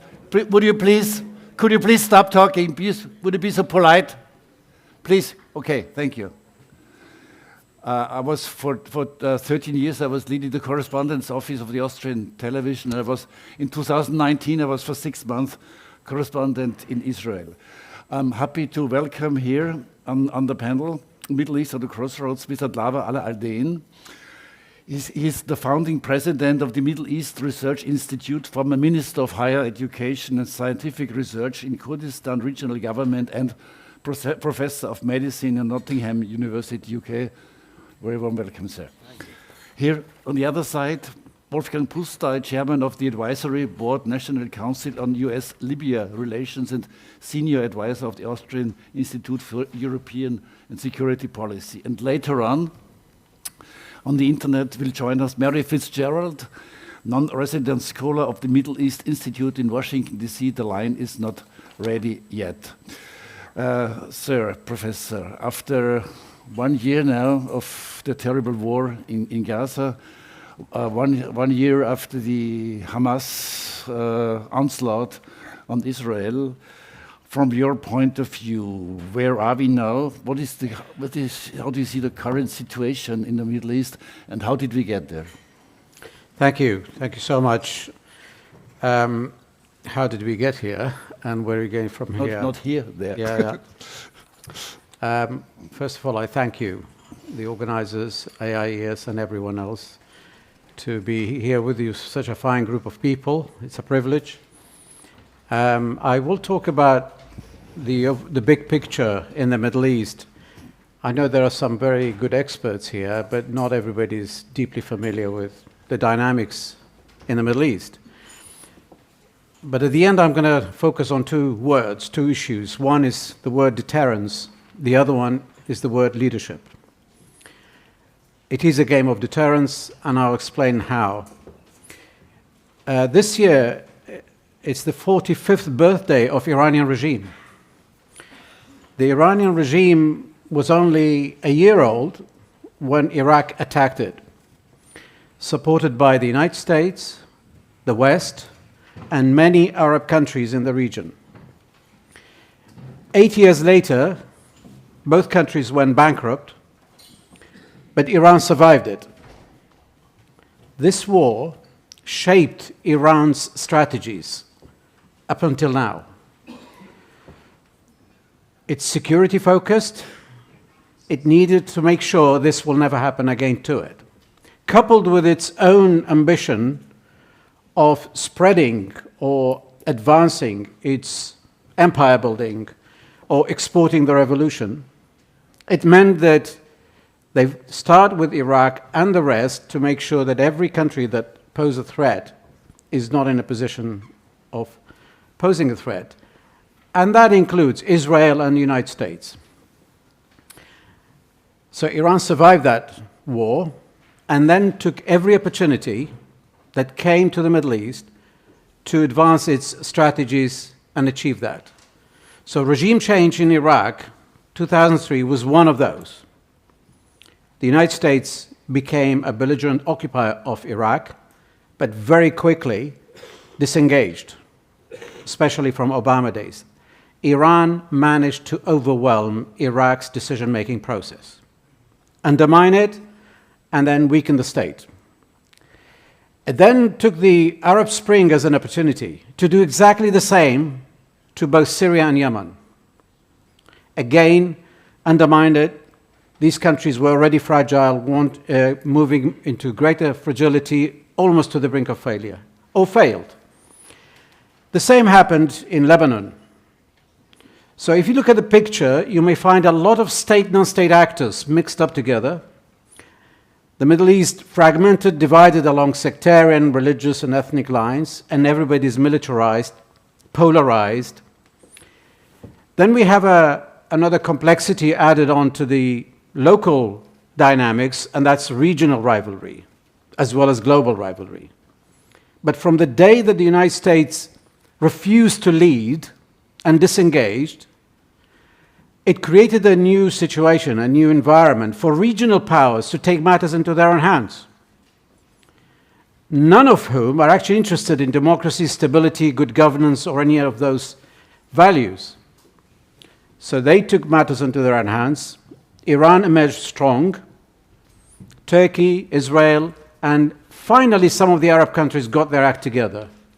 They all are now taking the lead while Europe is suffering from the consequences of those instabilities because they are not in a position to lead so that they can deal with the instability that ultimately gives them refugees, terrorism, and loss of trade. Relying on the United States to provide that leadership, and the United States refuses to do so at times. It does it when it suits its strategy, and it can change not every 4 years, but could change every 4 weeks. So here is the game of deterrence. Iran has considered the United States and Israel, as well as Saudi Arabia and some of the Gulf, as the strategic threats, the countries that need to be deterred. In the absence of a nuclear bomb, there is a threat of making one. That's one deterrence. And then building missiles, drones, and anything else that you can throw at Israel or the Arabs. Not airplanes, because the airplanes are old now, 45 years old, lack spare parts. And then they have proxies, as well as vassal states-like situations. So those proxies everywhere have become more capable, better trained, and prepared to fight for Iran. And that's what happened in Lebanon. Hezbollah became a state within state. Hezbollah's arsenal of missiles and capacity to threaten Israel used to be one of the deterrents. We have Yemen, we have Syria that became completely integrated into Iran's overall security structure. And then Hamas, even though they are not Shias, they became part of that resistance front, as well as Iraq. So for a long time, the United States and Israel thought it's becoming increasingly difficult to face Iran in the face of all this buildup that is a threat, and Iran genuinely thought or gave the impression that Hezbollah alone in Lebanon is enough to make Israel think twice. No matter how much arsenal they built, Iron Dome, you name it, but Hezbollah is super capable. Israel also gave the impression that they are not only able themselves to defend themselves within a huge range of aerial mileage, and they've been using that, but also they were the only side that had the full backing of a superpower and engaged the regional Arabs, regional countries, to be cooperating with them, as you saw during the Iranian strikes, that they were helping with downing missiles and drones. So Israel had their engagement, and more importantly, with the United States pulling out, more or less, not pulling out, but called disengaging, Israel convinced the Arabs, as well as many regional countries, that there should be a new structure, a new alignment that can actually ultimately oppose Iran. So they were in the middle of making that. That's what the Abraham Accord was all about. That's what the world was going towards until 7th of October last year. On 7th October 23, Iran was convinced that they undermined and completely burst the myth of Israeli deterrence. They thought that they not only surprised Israel, but they could have overwhelmed its internal resistance by having even more Hamas guys going into Israel. Israel could not afford that. He needed to regain that deterrence. So they went full speed, all its weight, into destroying Hamas. And they have, a year later, managed to reduce Hamas to what ISIS used to be, i.e. a movement, groups, and partisan kind of resistance, but losing what was the caliphate for ISIS. They have lost Gaza as a governing system. The next layer is Hezbollah. Israel managed to isolate Hamas without anybody able to go for their help until they destroyed it a year later. Not only that, they even chased their leaders inside Tehran. So they regained that deterrence. And Iran was the one vulnerable. So Iran needed to keep its street credit and demonstrate its power to threaten by sending some missiles, and Israel wanting to retaliate symbolically, but they both show that they can threaten each other. It's up to us to decide who did better, who did more, whatever. But then Hezbollah was strategically the biggest threat for Israel, and for Iran, Hezbollah was the most strategic ally they had in the region, not only to threaten Israel, but also to keep Syrian regime in. That's Hezbollah doing it. And in the absence of Qasem Soleimani, who was killed by the Americans, Hezbollah leader became the spiritual as well as security leader, even for Iraqis to an extent. Yemenis respected him a lot. Israel had to start that because Hezbollah was attacking Israel as well. But for Israel, it was important to isolate Hezbollah in the way they isolated Hamas. They made sure of that via America. They were left alone. They did exactly that. They started plowing through Hezbollah. Hezbollah is far more structured, far more established, institutionalized than Hamas. It's not easy, but nonetheless, left alone, Israel can do it in the fullness of time. It's a war of attrition. But they started eliminating their leaders, destroying their military infrastructure, destroying houses, pushing the population into displacement. Iran can't afford just to watch that. They wanted to move, but then they realized the United States is there, threatening, saying we will come in. What is next? This deterrence is now lost to Iran. Israel has now regained that. 7th of October is forgotten. Then people think this is an opportunity for Israel to go for the big shot. They call it the head of the snake. That Israel cannot do alone. In fact, cannot do it full stop. It needs America. The United States has to think hard what to do. Israel can deal with Hamas, with Hezbollah, but not further. And Iraq is another. We have powerful non-state actors who are more powerful than the state. Their loyalty is to Iran. Israel cannot deal with that alone, needs America. May I ask you a question on that? Obviously, the relations between Netanyahu and President Biden were very bad. I've just read the book War by Bob Woodward. Obviously, the two didn't get along at all with each other. And now Donald Trump is re-elected. He's best buddy with Bibi. Already Security Minister Ben-Gvir is saying now we are going for Iran and now we're going for the big shot. Do you think the new president will change the situation? Well, people, when read rhetoric, they think that Trump means more war, means all-out escalation against Iran. But that's actually not the feeling you get in Washington. If anything, Trump would like this matter to be done with during the transition between the election and the inauguration in January. Next month. This 2-3 months are critical. If Israel was protected and left to plow through Hezbollah, they can actually bring Hezbollah to its knees and then left with Iran what to do. Preferably, if they needed to attack Iran, Trump can always say, you do the bigger part militarily, then I will come and face a weakened Iran and impose conditions, and they will be well advised to listen.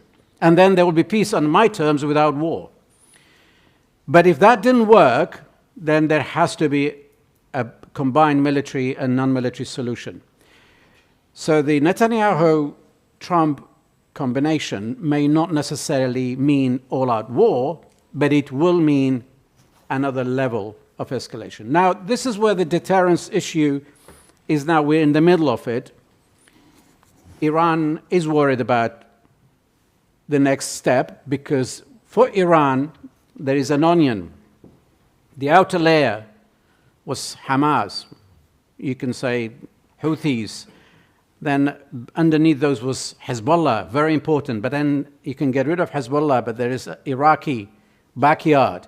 And you can get rid of that. Then there is the state of Iran. You can get rid of that, but it's the regime that needs to survive.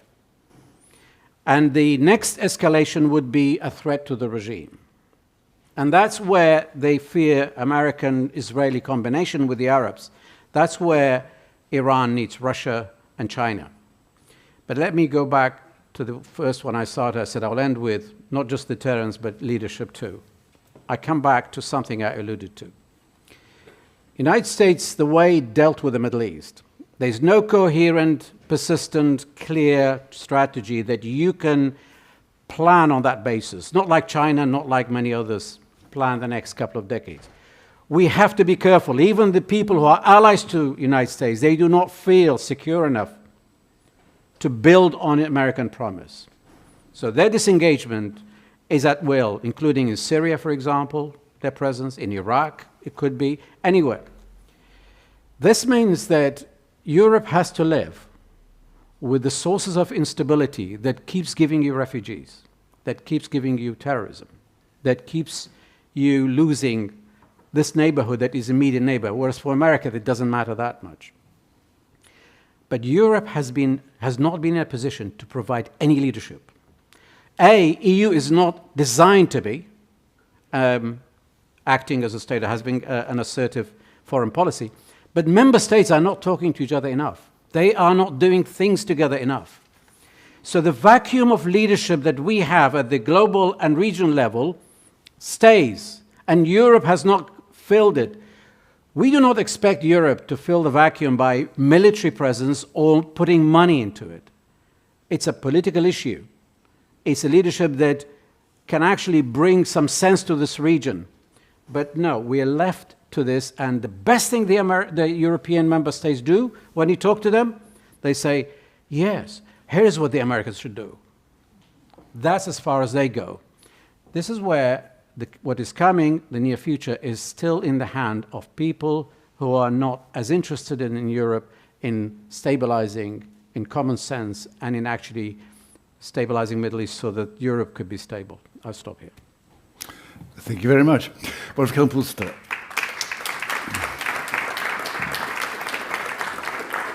You have prepared something for us, the war in Palestine, its implications for the rest of the world.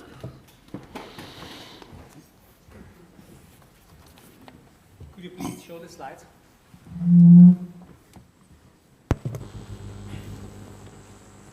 Just dim the light. Just dim the light, please.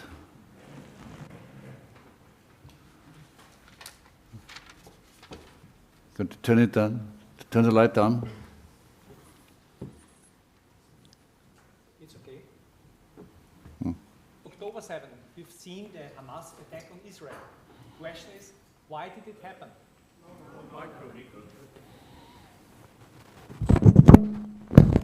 Let's try the other one. Can you hear me now? Yeah. So the question is, why did it happen? There were a couple of Israeli mistakes before the war that have sent the wrong signal. I would like to mention first that the Israelis did everything to free soldiers that ended up in the hands of Hamas or Hezbollah. I would say the peak of this kind of policy was the Gilad Shalit prisoner exchange deal, when one Israeli soldier was exchanged against 1,027. And one of these 1,027 was the Hamas leader Yahya Sinwar. And he got the message, if we take Israeli hostages, we are able to free our Palestinians from the Israeli jails. The next one was that since after the Lebanon war in 1982, the Israeli Defense Forces were always very careful to accept own casualties. This sent the wrong message. When they were fighting against Lebanon, against Hamas in Gaza in 2014, and against Hezbollah in 2006 in Lebanon, they avoided close encounters in built-up areas, wherever possible. So the consequence for Hamas was, we are taking the prisoners, we are withdrawing into the cities of the Gaza Strip, and the Israelis will not follow us. The next one was that the Israelis had a clear picture of what was going on in the Gaza Strip, but they draw the wrong conclusions. And maybe even the most important was that Israel did not win any war decisively against its Arab opponents since 1982. As you've said already, they have lost the respect of their enemies. If we talk about the withdrawal from Lebanon and Gaza, the Israelis said it made politically sense. We have won there, we can withdraw. If you talk about the wars in 2006 and 2014, the Israelis said we have won in Lebanon and in Gaza. The Arabs see it in a different way. So this led to the war objectives of Hamas and the axis of resistance. This was about the liberation of Palestinian prisoners by taking Israelis prisoners and exchange them at a very favorable rate. By gaining global support for its case. Yes, thousands of Palestinians were killed in the Gaza Strip. But of course, Hamas is also provoking these casualties in order to influence the international opinion. And finally, the aim was to achieve a humiliation of Israel, to show again they don't deserve the respect of our fighters, in order to shape the preconditions for its destructions. The Israeli war objectives are consequently against dealing with these objectives of the axis of resistance. First and foremost, as you have already said, they want to regain the respect of their opponents. In Gaza, you know it, they want to eliminate Hamas, and some people doubt it, to free also their hostages. In Lebanon, they want to establish their security zone up to the Litani River. At the West Bank, they want to eliminate as much terrorists as possible. With regard to Iran, the question is it just about deterrence right now, or is it about eliminating the nuclear threat? And yes, several Israeli hardliners have also another objective. They want to get rid of as many Palestinians as possible from the West Bank and from the Gaza Strip. But this will be never ever accepted by their neighbors Jordan and by Egypt. A brief look at the region, as you have explained this already before. The region must be seen also through the conflict between the Sunni and the Shia, which dates back more than 14 centuries. It must be seen through the eyes of the Arab-Persian rivalry. At the last time, the Gulf War, which ended in, if I remember correctly, in 1989. So Iran seeks nuclear weapons to be able to achieve deterrence against its opponents, and also in order to be able to threaten its opponents. To threaten its opponents, to pressure its opponents like Israel right now. Does it work? Good question. I would say the axis of resistance has already used up almost everything they have on hands. Yes, they have more of the same, especially with regard to Hezbollah and probably also the Houthis and also Iran. But if they use their latent power, their missiles, if they fire them and they don't achieve any significant damage in Israel, this latent power was mobilized without achieving any kind of damage, of objective. So I think they will think twice, or I hope they will think twice, before another attack. The Abraham Accords were, as you've said before, also to achieve a common front line against Iran. But they were also an attempt to break Israel's isolation. And if one knows that the air defense of the United Arab Emirates is using right now Israeli Barak 8 air defense missiles, I would say it worked. Hamas has realized that the Abraham Accords might work, and the Iranians have realized it. Therefore, one of the reasons for triggering the terrorist attack in October last year.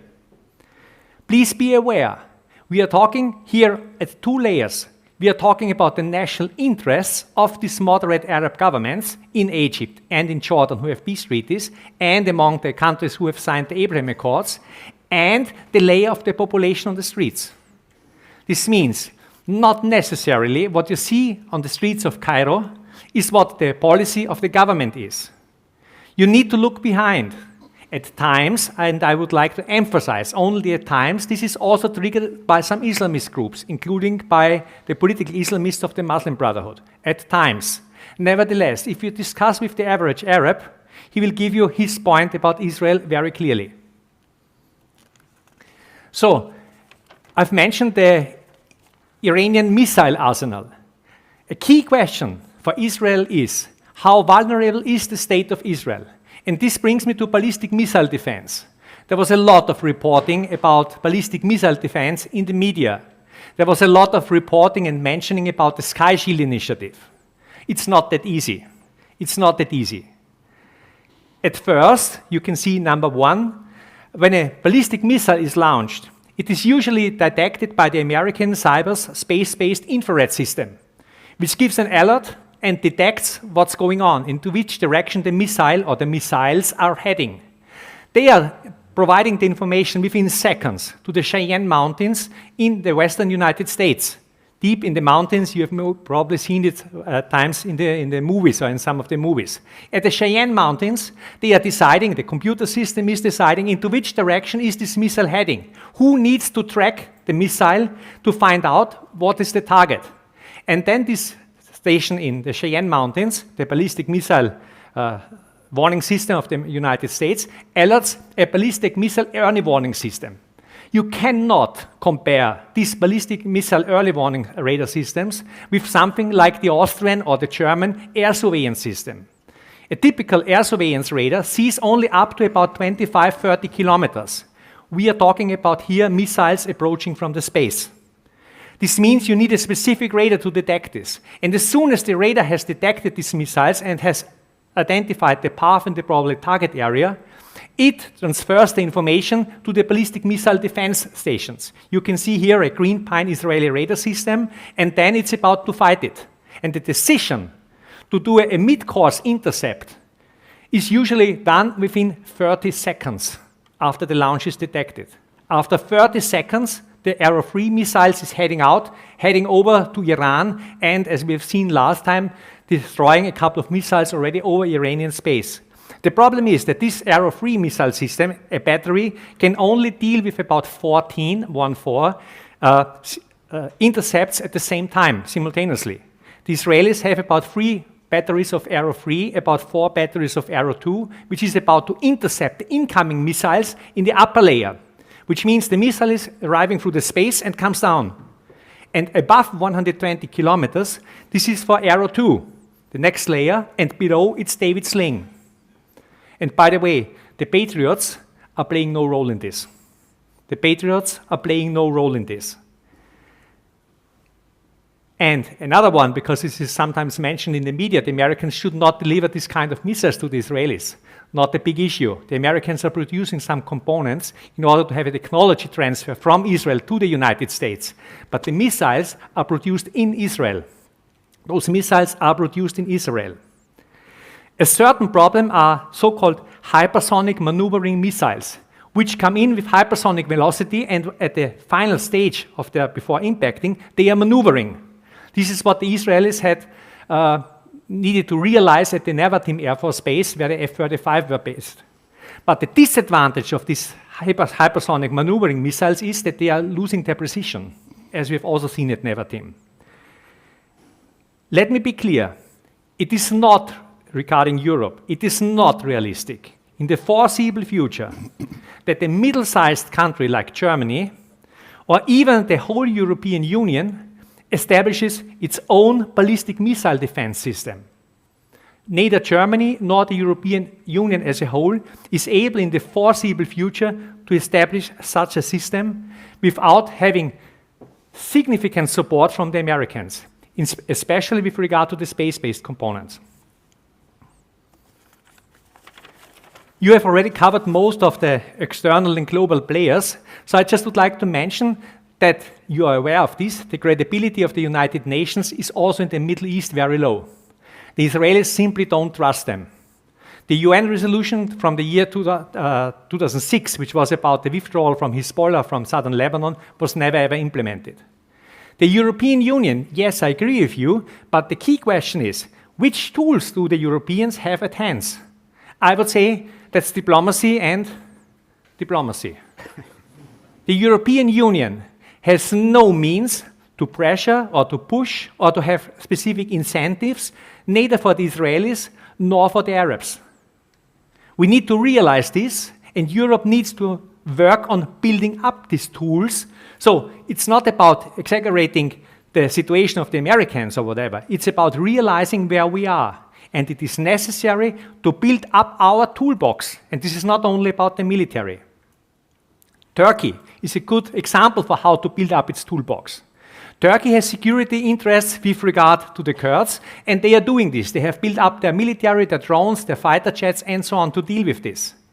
Erdogan is considering the political Islam as one of the mainstays of his presidency in Turkey. And consequently, he is also cooperating with political Islam, with the Muslim Brotherhood, with Hamas and others throughout the Middle East. Russia considers Iran as an important partner, as we've heard before. It does everything to undermine the Western influence in the region. China is still a rising star. And what is I would say, a quite interesting development over the last month is that Egypt is about to replace part of its F-16, American F-16 fleet, with Chinese J-10C fighter jets. And by the way, the Chinese J-10C fighter jets are based on the Israeli Lavi fighter. The Lavi fighter, which was never ever produced in the 90s, and the technology, let's say, allegedly ended up in China.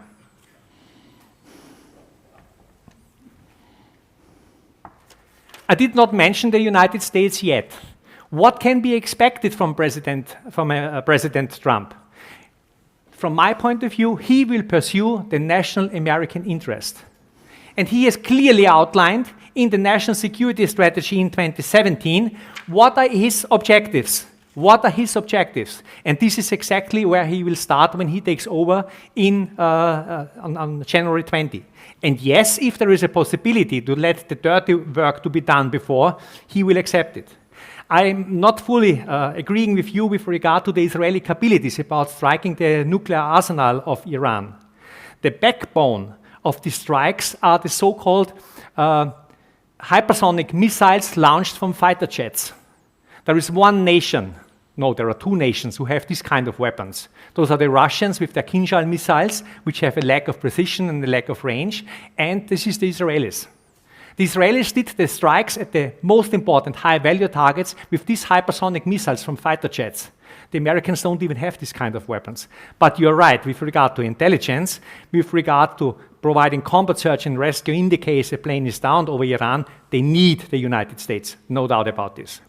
So, Trump is here to protect vital American interests, also in the Middle East. His credo is preserve peace through strength. This means provide and guarantee security of Israel. And this means, next point, deny the Iranian regime all paths to a nuclear weapon. Remember what he said a couple of weeks before. If he would advise the Israelis, he would say, hit the nuclear first and worry about the rest later. And he means this for serious. Having a look on the Israeli position, would the Israelis sleep better if Iran has nuclear weapons?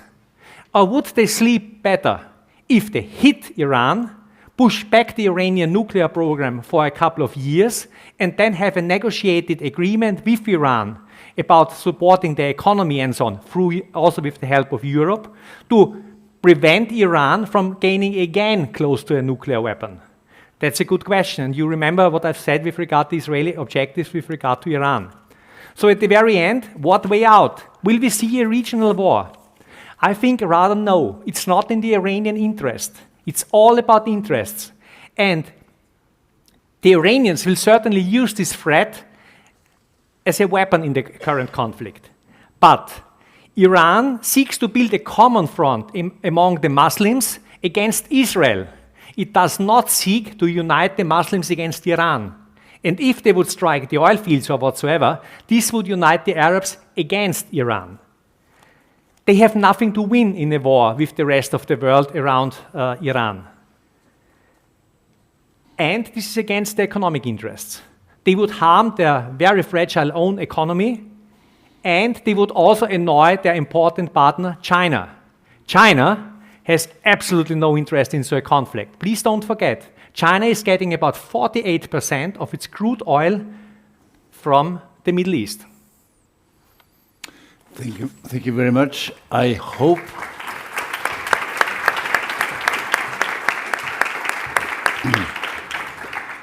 we are connected now to Mary Fitzgerald. Hello. Yes, here she is. Hello. I think you're in Brussels. Is it right? For the moment, are you connected with us from Brussels?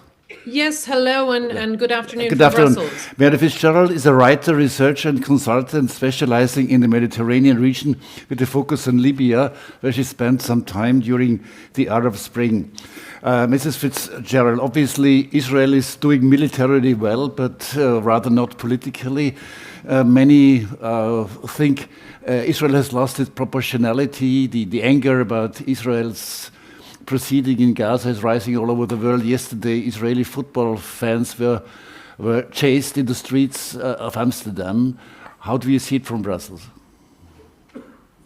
Well, again, good afternoon, and thank you for inviting me to take part in today's discussion. I would like to focus initially just on some of the macro dynamics in the Middle East and North Africa region we've seen over the last 10 years or so, and what that may be pointing towards in the future. And I would start by noting that the grievances related to governance, economics, and poor prospects for the region's massive youth bulge. It's worth remembering here that majority of populations across the Middle East and North Africa have a huge youth cohort. Basically, in some countries, 2/3 of the population remain under the age of 30, 35. So a massive youth bulge that was very key to driving the series of uprisings and revolutions that were collectively described by some in 2011 as the Arab Spring. And the grievances, as I mentioned, relating to governance, relating to the economic situation, and generally poor prospects for that youth bulge, they were really key to those developments in 2011.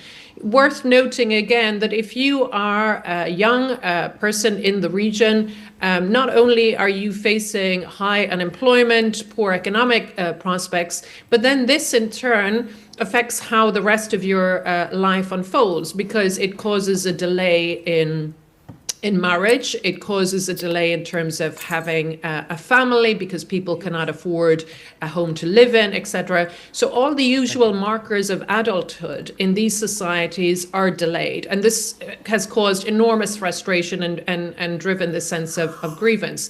So none of those grievances really that drove the events of 2011 have been addressed since.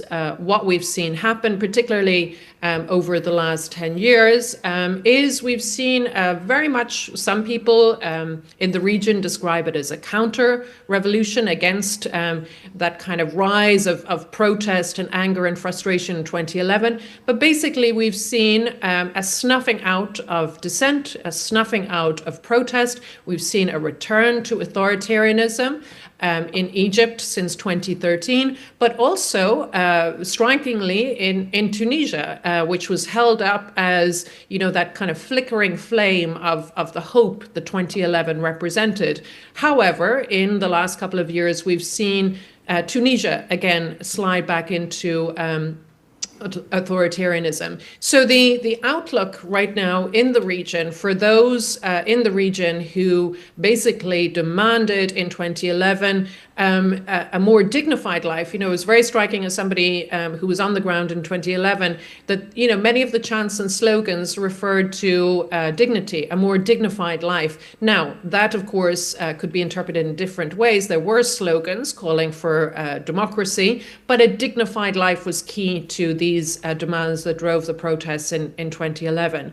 And what we've seen is a return of repressive regimes and governments across the region using all kinds of new tools, particularly technological tools to survey, to monitor, and to essentially control their populations and prevent another outbreak of protest as we saw in 2011. But essentially what we're seeing is a kind of a pressure cooker effect, because the grievances have not been addressed. Instead, we're seeing a new layer of repression. Some would argue much more repressive than existed pre-2011. And all of these ingredients combining together in a way that some economists I've discussed this with in the region, they predict that what the region could be facing in the future is the Arabs, as one economist put it to me, the Arab Spring 2.0. And this particular economist predicted that if this happens, it's likely to be far bloodier and far more anarchic than what we saw in 2011. So I think that that's, a kind of a sobering kind of overview of some of the macro dynamics we're seeing in the region, that because there are so many fires, if you like, breaking out in certain parts of the region, the Gaza war, the war in Lebanon now, tensions remaining in Syria, in Iraq, and in Libya, that some of these kind of macro trends tend to be overlooked. So I think it's important to note. I would also mention that Europe's approach to its southern neighborhood, the southern Mediterranean neighborhood, when I talk to individuals, particularly those who are involved in what has now become a very narrow and restricted civil society space in countries across the region, they are quite critical of Europe's approach to the region. After kind of a period in the years following 2011, more kind of openness, engagement, there is a sense, there is a perception that Europe's approach to the region has again been reduced to a narrow lens, primarily a securitized lens, certainly a migration-focused lens, which these civil society figures would argue does not augur well for the future based on past experience.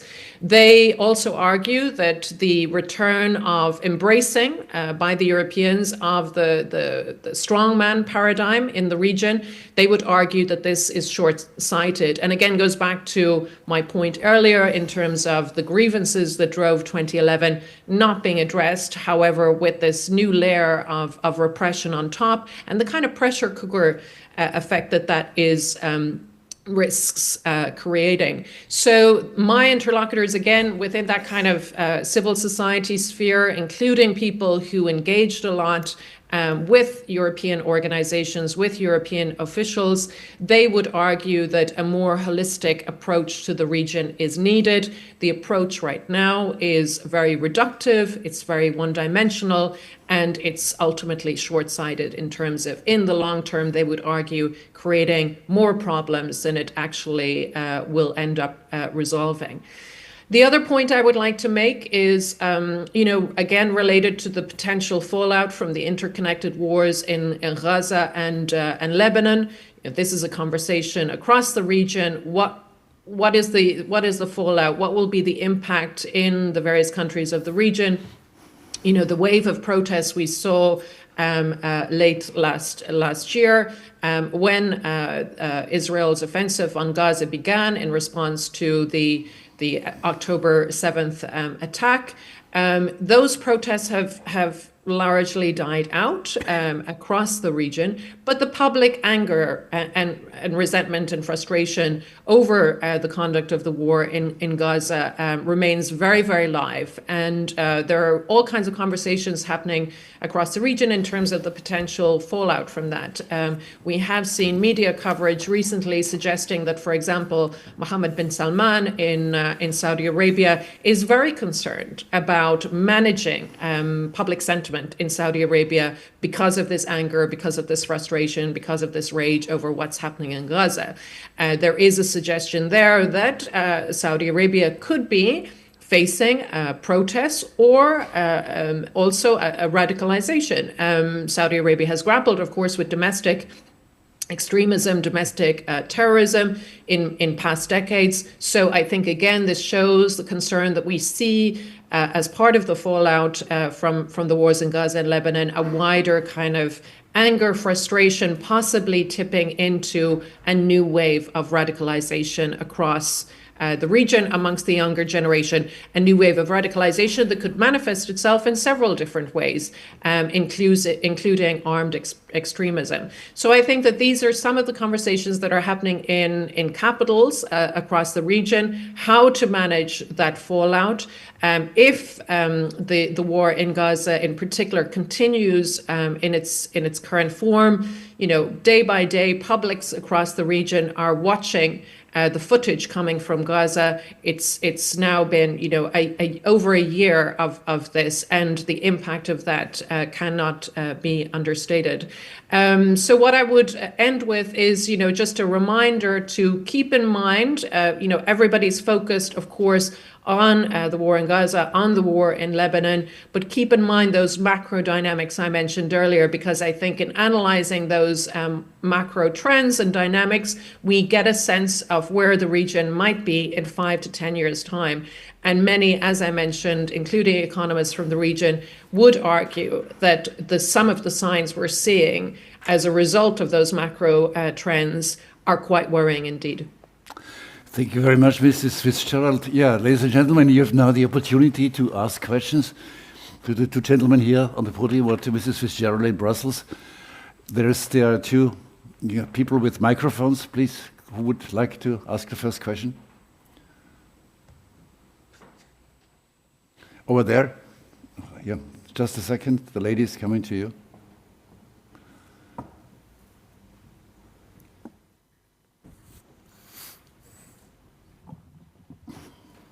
Please. Well, first of all, thanks very much for your talk. I think we all took a lot from it, and it was very informative. My question would be to either of you, whoever is more happy to answer it. What is Saudi Arabia's role in, especially the new government of Donald Trump maybe coming back with an additional Abraham Accord for them, and looking to tip the power balance in the region, maybe more towards an Israeli favor? And if there was ever going to be an armed conflict between Israel and Iran, which you briefly discussed, what would the role of Saudi Arabia be? Thanks very much. Would you like to? Well, I'd be happy to comment, but we both can. The leadership of the Saudi Arabia has had very clear policies or strategy, or at least outlook towards the United States. The experience with the Biden administration was not brilliant. It had lots of ups and downs. At times, they wouldn't even answer their phone call, the president's phone call. They clearly are seen to be more in line with the new administration, but that doesn't mean it will all go their way.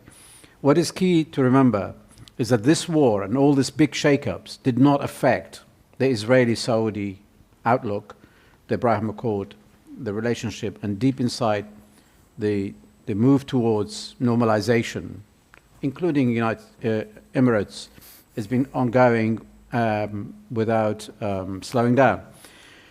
And who was the mastermind behind this was Trump's previous administration, and there are clear indications that they will go back to it straight away. The Saudis are very worried about Iran provoking them or including them in any future tit-for-tat or attacks. They are vulnerable. They cannot rely on either their own capacity or the United States, so they emphasize that they would remain neutral, but they are not neutral. And the Iranians always consider Saudi as one of the major strategic enemies, or foes rather than enemies. And they always express their lack of trust in the Saudi policies that sides, at least sentimentally or otherwise, towards the Israeli agenda. So can Saudi keep itself or protect that image and then keep itself out of any future conflict? It's difficult to predict, but the Iranians are engaging the Saudis directly. They've engaged them via China. They at least would like to neutralize them and make them at least not side with all their capacity and airspace, not to be at the service of Israelis. So it will not be a black and white, all out, either with me or against me or enemy or friend. It will simply be protecting their current state of lack of engagement, lack of animosity, even if there is a war. The Saudis, as well as the Jordanians and others, did take part in downing a lot of the missiles that came from Iran. And the Israelis have not yet declared exactly where their fighter jets were flying from or into. So that means it's difficult to predict, but everybody wants to protect the Gulf, who are very vulnerable to any future conflict. I think 2 sentences for Mr. Puster. Yep.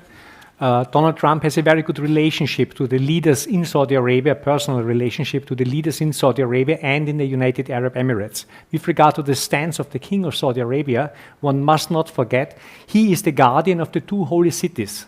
And the guardian of the 2 holy cities cannot speak out in favor of Israel. There is no doubt about this. On the other side, the Saudis remember very well the attack by the Houthis and by the Iranians on the refinery, the largest refinery in the country, I think it was in 2018, when all the American technology was not able to help them out. Now, they hope there is someone else to help them. Israeli technology. Mrs. Fitzgerald, would you like to comment on that as well? Yes, I would, and you know, it is indeed the case that none of those countries that signed up to the Abraham Accords have in any way suggested that they may distance themselves. But I do think when it comes to Saudi Arabia, you know, it's interesting. Bob Woodward's recent book War, which you know recalls and documents some of the conversations, you know, after October 7th last year in terms of Anthony Blinken's conversations with his interlocutors in the region. And it was very interesting because, at least in the account that Woodward has relayed in that book, Mohammed bin Salman is concerned about how public sentiment is going in Saudi Arabia. And I think it is worth recalling that when those countries were signing the Abraham Accords during the Trump presidency, public opinion polling in those countries showed that actually while governments were signing the accords, public sentiment was not on board. And indeed, there was a lot of criticism or opposition, of course, that could not be manifested in different ways because of the nature of these societies. But, you know, the public were not on board. So I think now the concern for some of these governments is that basically, you know, they're not going to distance themselves from the accords, but on top of what their publics have seen over the last year in terms of the conduct of the war in Gaza and how that has roiled public sentiment, very real concerns there in terms of how they're going to kind of reconcile public sentiment towards this along with the realities of the accords continuing. I think the next question is back there, and then you. First, the gentleman behind you, and then you. Thanks a lot. What do you think about the bigger role of Europe taking and the lady in the responsibility in the Middle East? Sorry? About Europe taking a bigger role and responsibilities, especially in the Israel-Palestine question. We have these mechanisms. In the Balkans, for example, we have imposed a NATO mission on Kosovo after the war. We have also liberated Kosovo. So the situation would be translated. The Balkan role model to the Middle East, which I want to remember, is always a part of the former Ottoman Empire, so it's not out of the area, actually.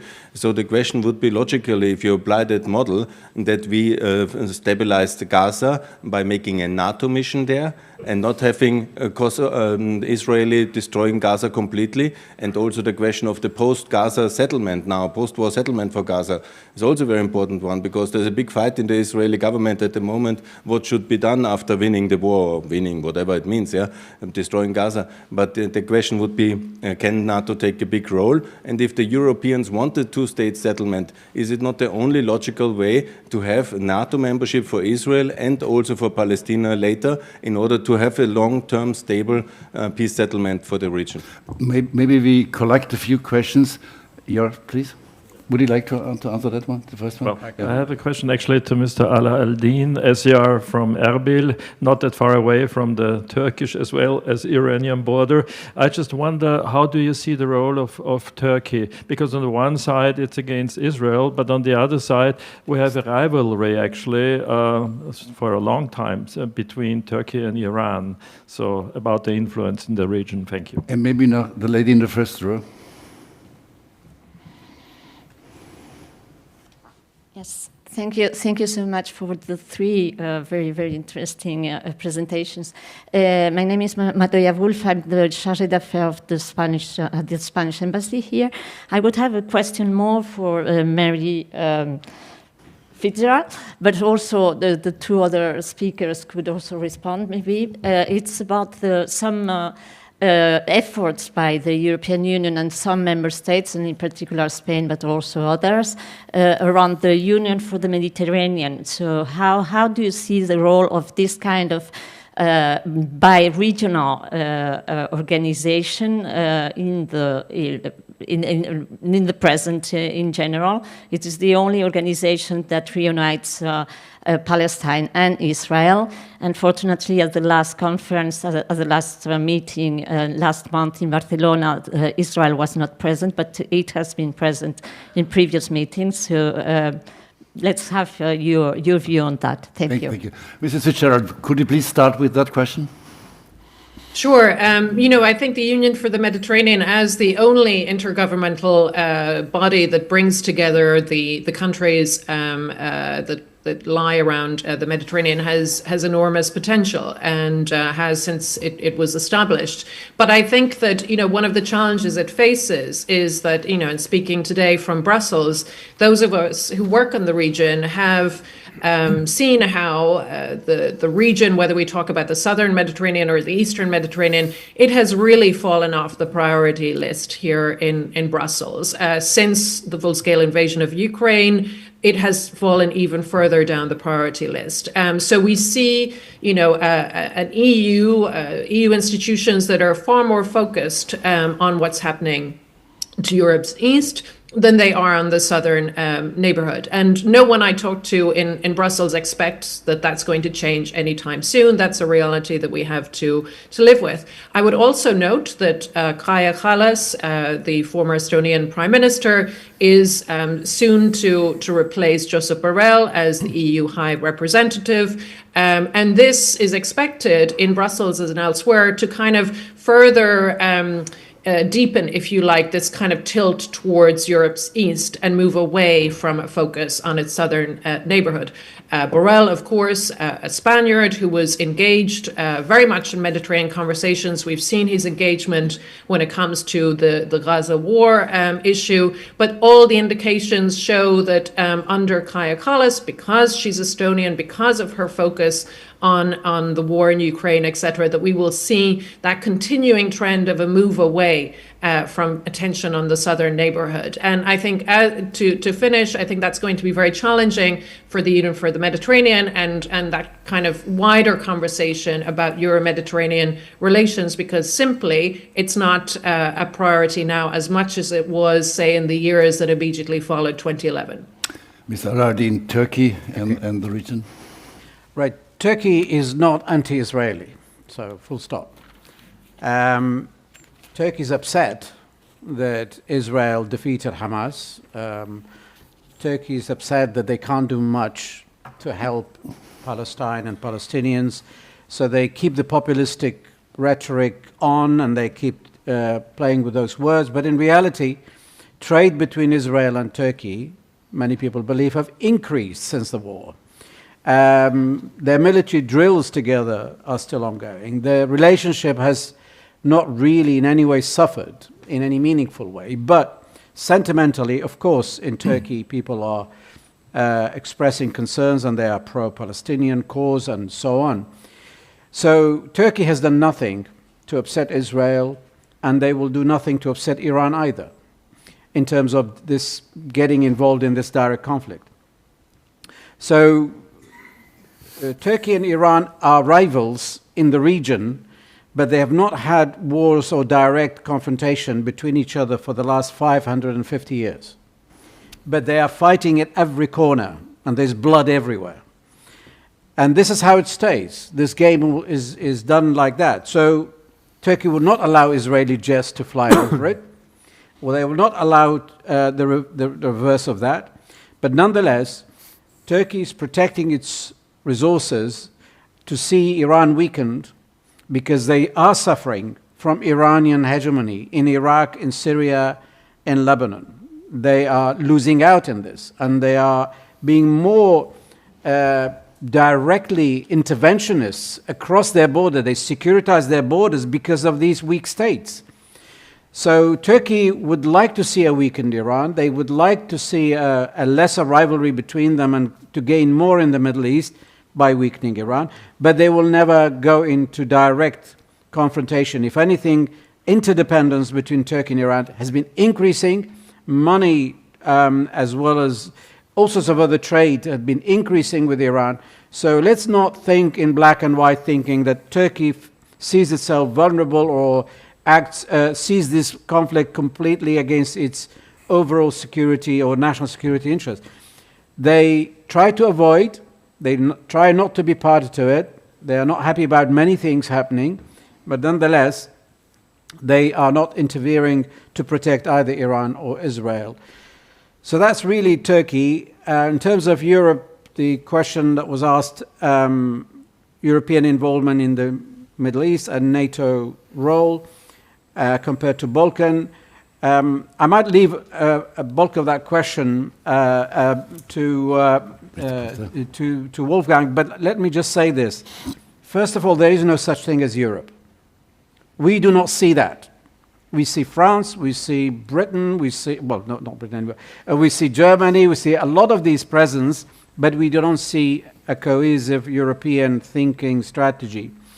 And NATO is divided. The thing in the Balkan, the interventions of the past interventions in the Balkans worked only when the United States came united with Europe and together did things. And they led the way at the end.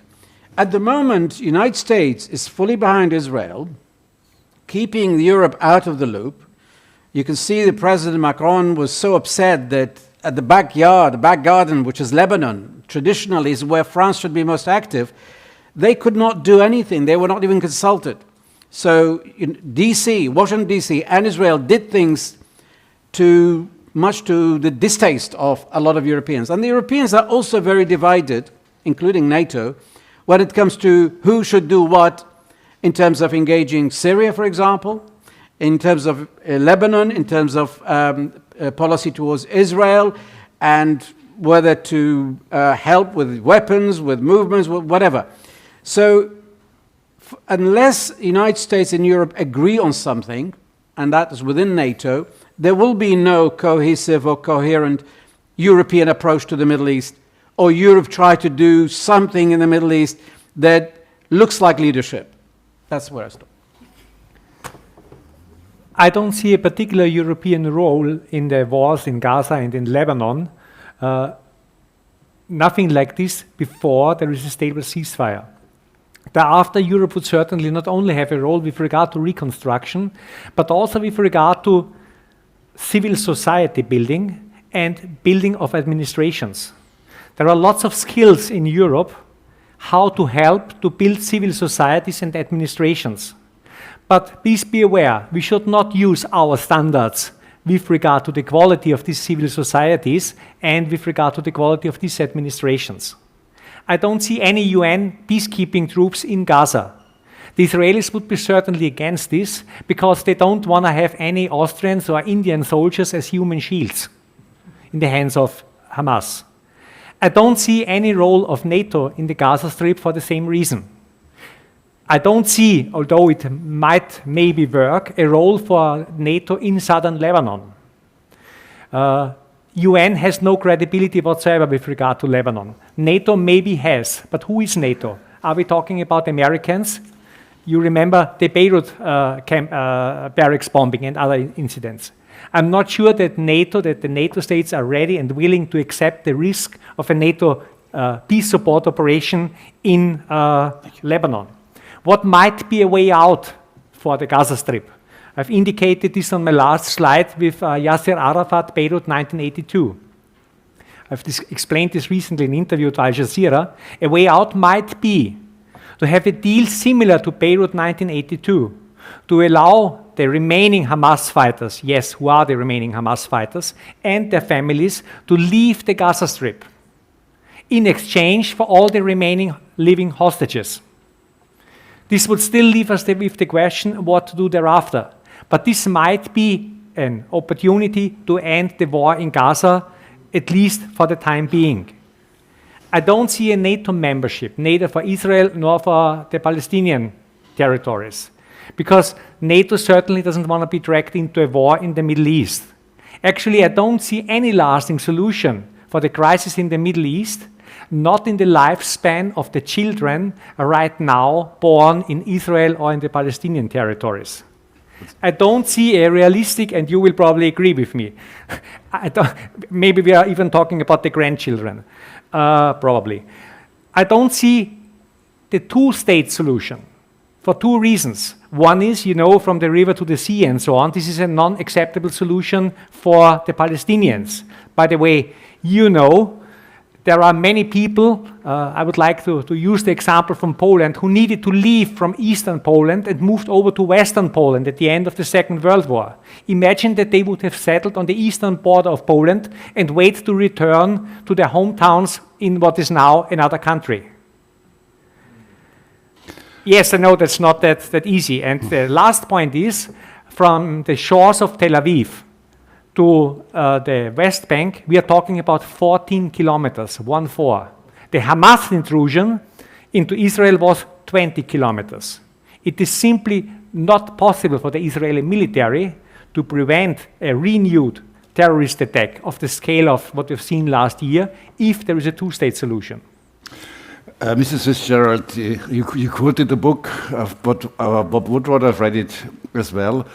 He describes the role of Antony Blinken, the foreign secretary, trying for a year now relentlessly to avoid a spreading of the conflict. Obviously, he was told by some Arab leaders the Israelis should deal with the Hamas as they like to, but take care of the civil population and look for a political solution. Obviously, the Israelis didn't do that. What is your perspective? Well, again, you know, I think, you know, it's one thing in terms of what different Arab leaders said in terms of, you know, it's very difficult to find Arab leaders who are particular fans of Hamas, particularly Arab leaders who have themselves been opposed to Islamist movements within their own territory. So no love lost there between many Arab leaders and Hamas. But again, you know, the point you make, I think it's the conduct of the war since last October, the horror of which is being played out every day, all day, every day on Arab TV channels, on Arab social media. And this then, you know, again, accentuates the fears, the concerns I mentioned earlier in different Arab capitals in terms of how to manage the anger and the frustration of their own populations. And definitely, and as I mentioned in Woodward's book, you know, we hear that directly through the account of Mohammed bin Salman's discussions with Antony Blinken. So I think that's a real concern. Some may argue that, you know, the war has lasted as long as it has. It's been conducted in a particular way that, you know, the level of anger and resentment and frustration is kind of fever pitch. Can it get even worse? Some would argue possibly not. But I think the ramifications of that, whether in Arab countries that signed up to the Abraham Accords or others, the ramifications of that in the longer term in terms of how that has shaped not just public sentiment, but basically shaped trajectories in the years to come. A lot of that is being debated in the region. Thank you very much. The time is approaching 2 o'clock. Maybe final words, Mr. Al-Aldin. The prospects obviously are rather grim. Mrs. Fitzgerald was talking of probably maybe new Arab Spring 2.0. What is your perspective for the region? Well, I think the chances of another Arab Spring is negligible. It will not happen. But the region will continue to be in turmoil, conflicts, because between crises, when there's nothing else, we create them. We create new crises. This is what our leadership does best. Internally in each country, every state that you see fragile goes into more fragility. The countries that held together, they need alliance outside. We are in the middle of conflict. We are not at the beginning, but we are not at the end. Conflict will continue. that no one is done. No one thinks that that's it, they had enough. And if you stop here, Iran's approach, Iran's strategy, Iran's ultimate ambition stays, and Israel, the Arabs continue to feel insecure. And even conflicts such as Syria, that looks like frozen, underneath it's boiling, waiting for spanners in the works, waiting for game changers. So we should not really, in a way, come under the illusion thinking that it's just around the corner, ceasefire, this, that, we'll deal with it. No. We have fundamental structural issues to deal with. There are new alignments happening. There are too many global conflicts affecting us as well as internal ones. That is not all doom and gloom, by the way. We are still optimistic. The European investment, and that's my recommendation, policy recommendation, should really be more nuanced, hands-on, and supporting state institutions. And being realistic as well. At the moment, we are not seeing all of that. We need a common approach for state building, institution enhancing, the role of state over non-state. And there are opportunities. Look at Lebanon. If Hezbollah is defeated, you have to enhance the states so that they can provide services, good governance, and become good partners to you. The same goes for Iraq. Let's support the state rather than the non-state. There are many ways of actually having a way forward, a roadmap towards engagement between Europe and the Middle East without necessarily promoting escalation or at the end regretting. What we are seeing at the moment in America is that in simplistic black and white terms, they decide what should be their policy. And they get it wrong every time. No surprises. Well, I think that's not a very optimistic, but a very good end to this very interesting discussion. Mrs. Fitzgerald, thank you very much for taking part from Brussels. Mr. Buster, Professor, thank you very much here. Michael, I think you have the final words. Yes, thank you very much. Thanks to the moderator and this wonderful panel, first of all.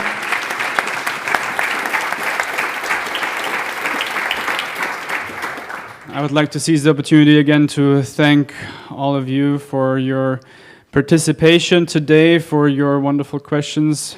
Special thanks, of course, to our partners, to the keynote speakers, to the two panels, moderation. Of course, there has been a lot of food for thought, and there is no better way to digest this food of thought with food for the body as well. So therefore, let me also invite all of you to have lunch together with us in the room next door. There is a lunch provided, so if you have the time, please feel free and welcome to join. Thank you very much for your great input. I think this, from our perspective, we will certainly continue to follow up on the topics that were discussed today, to continue writing policy papers, recommendations, but also to host similar discussions and similar events in the future, and I'm always very happy to welcome you again. Thank you very much. Thank you. That was good.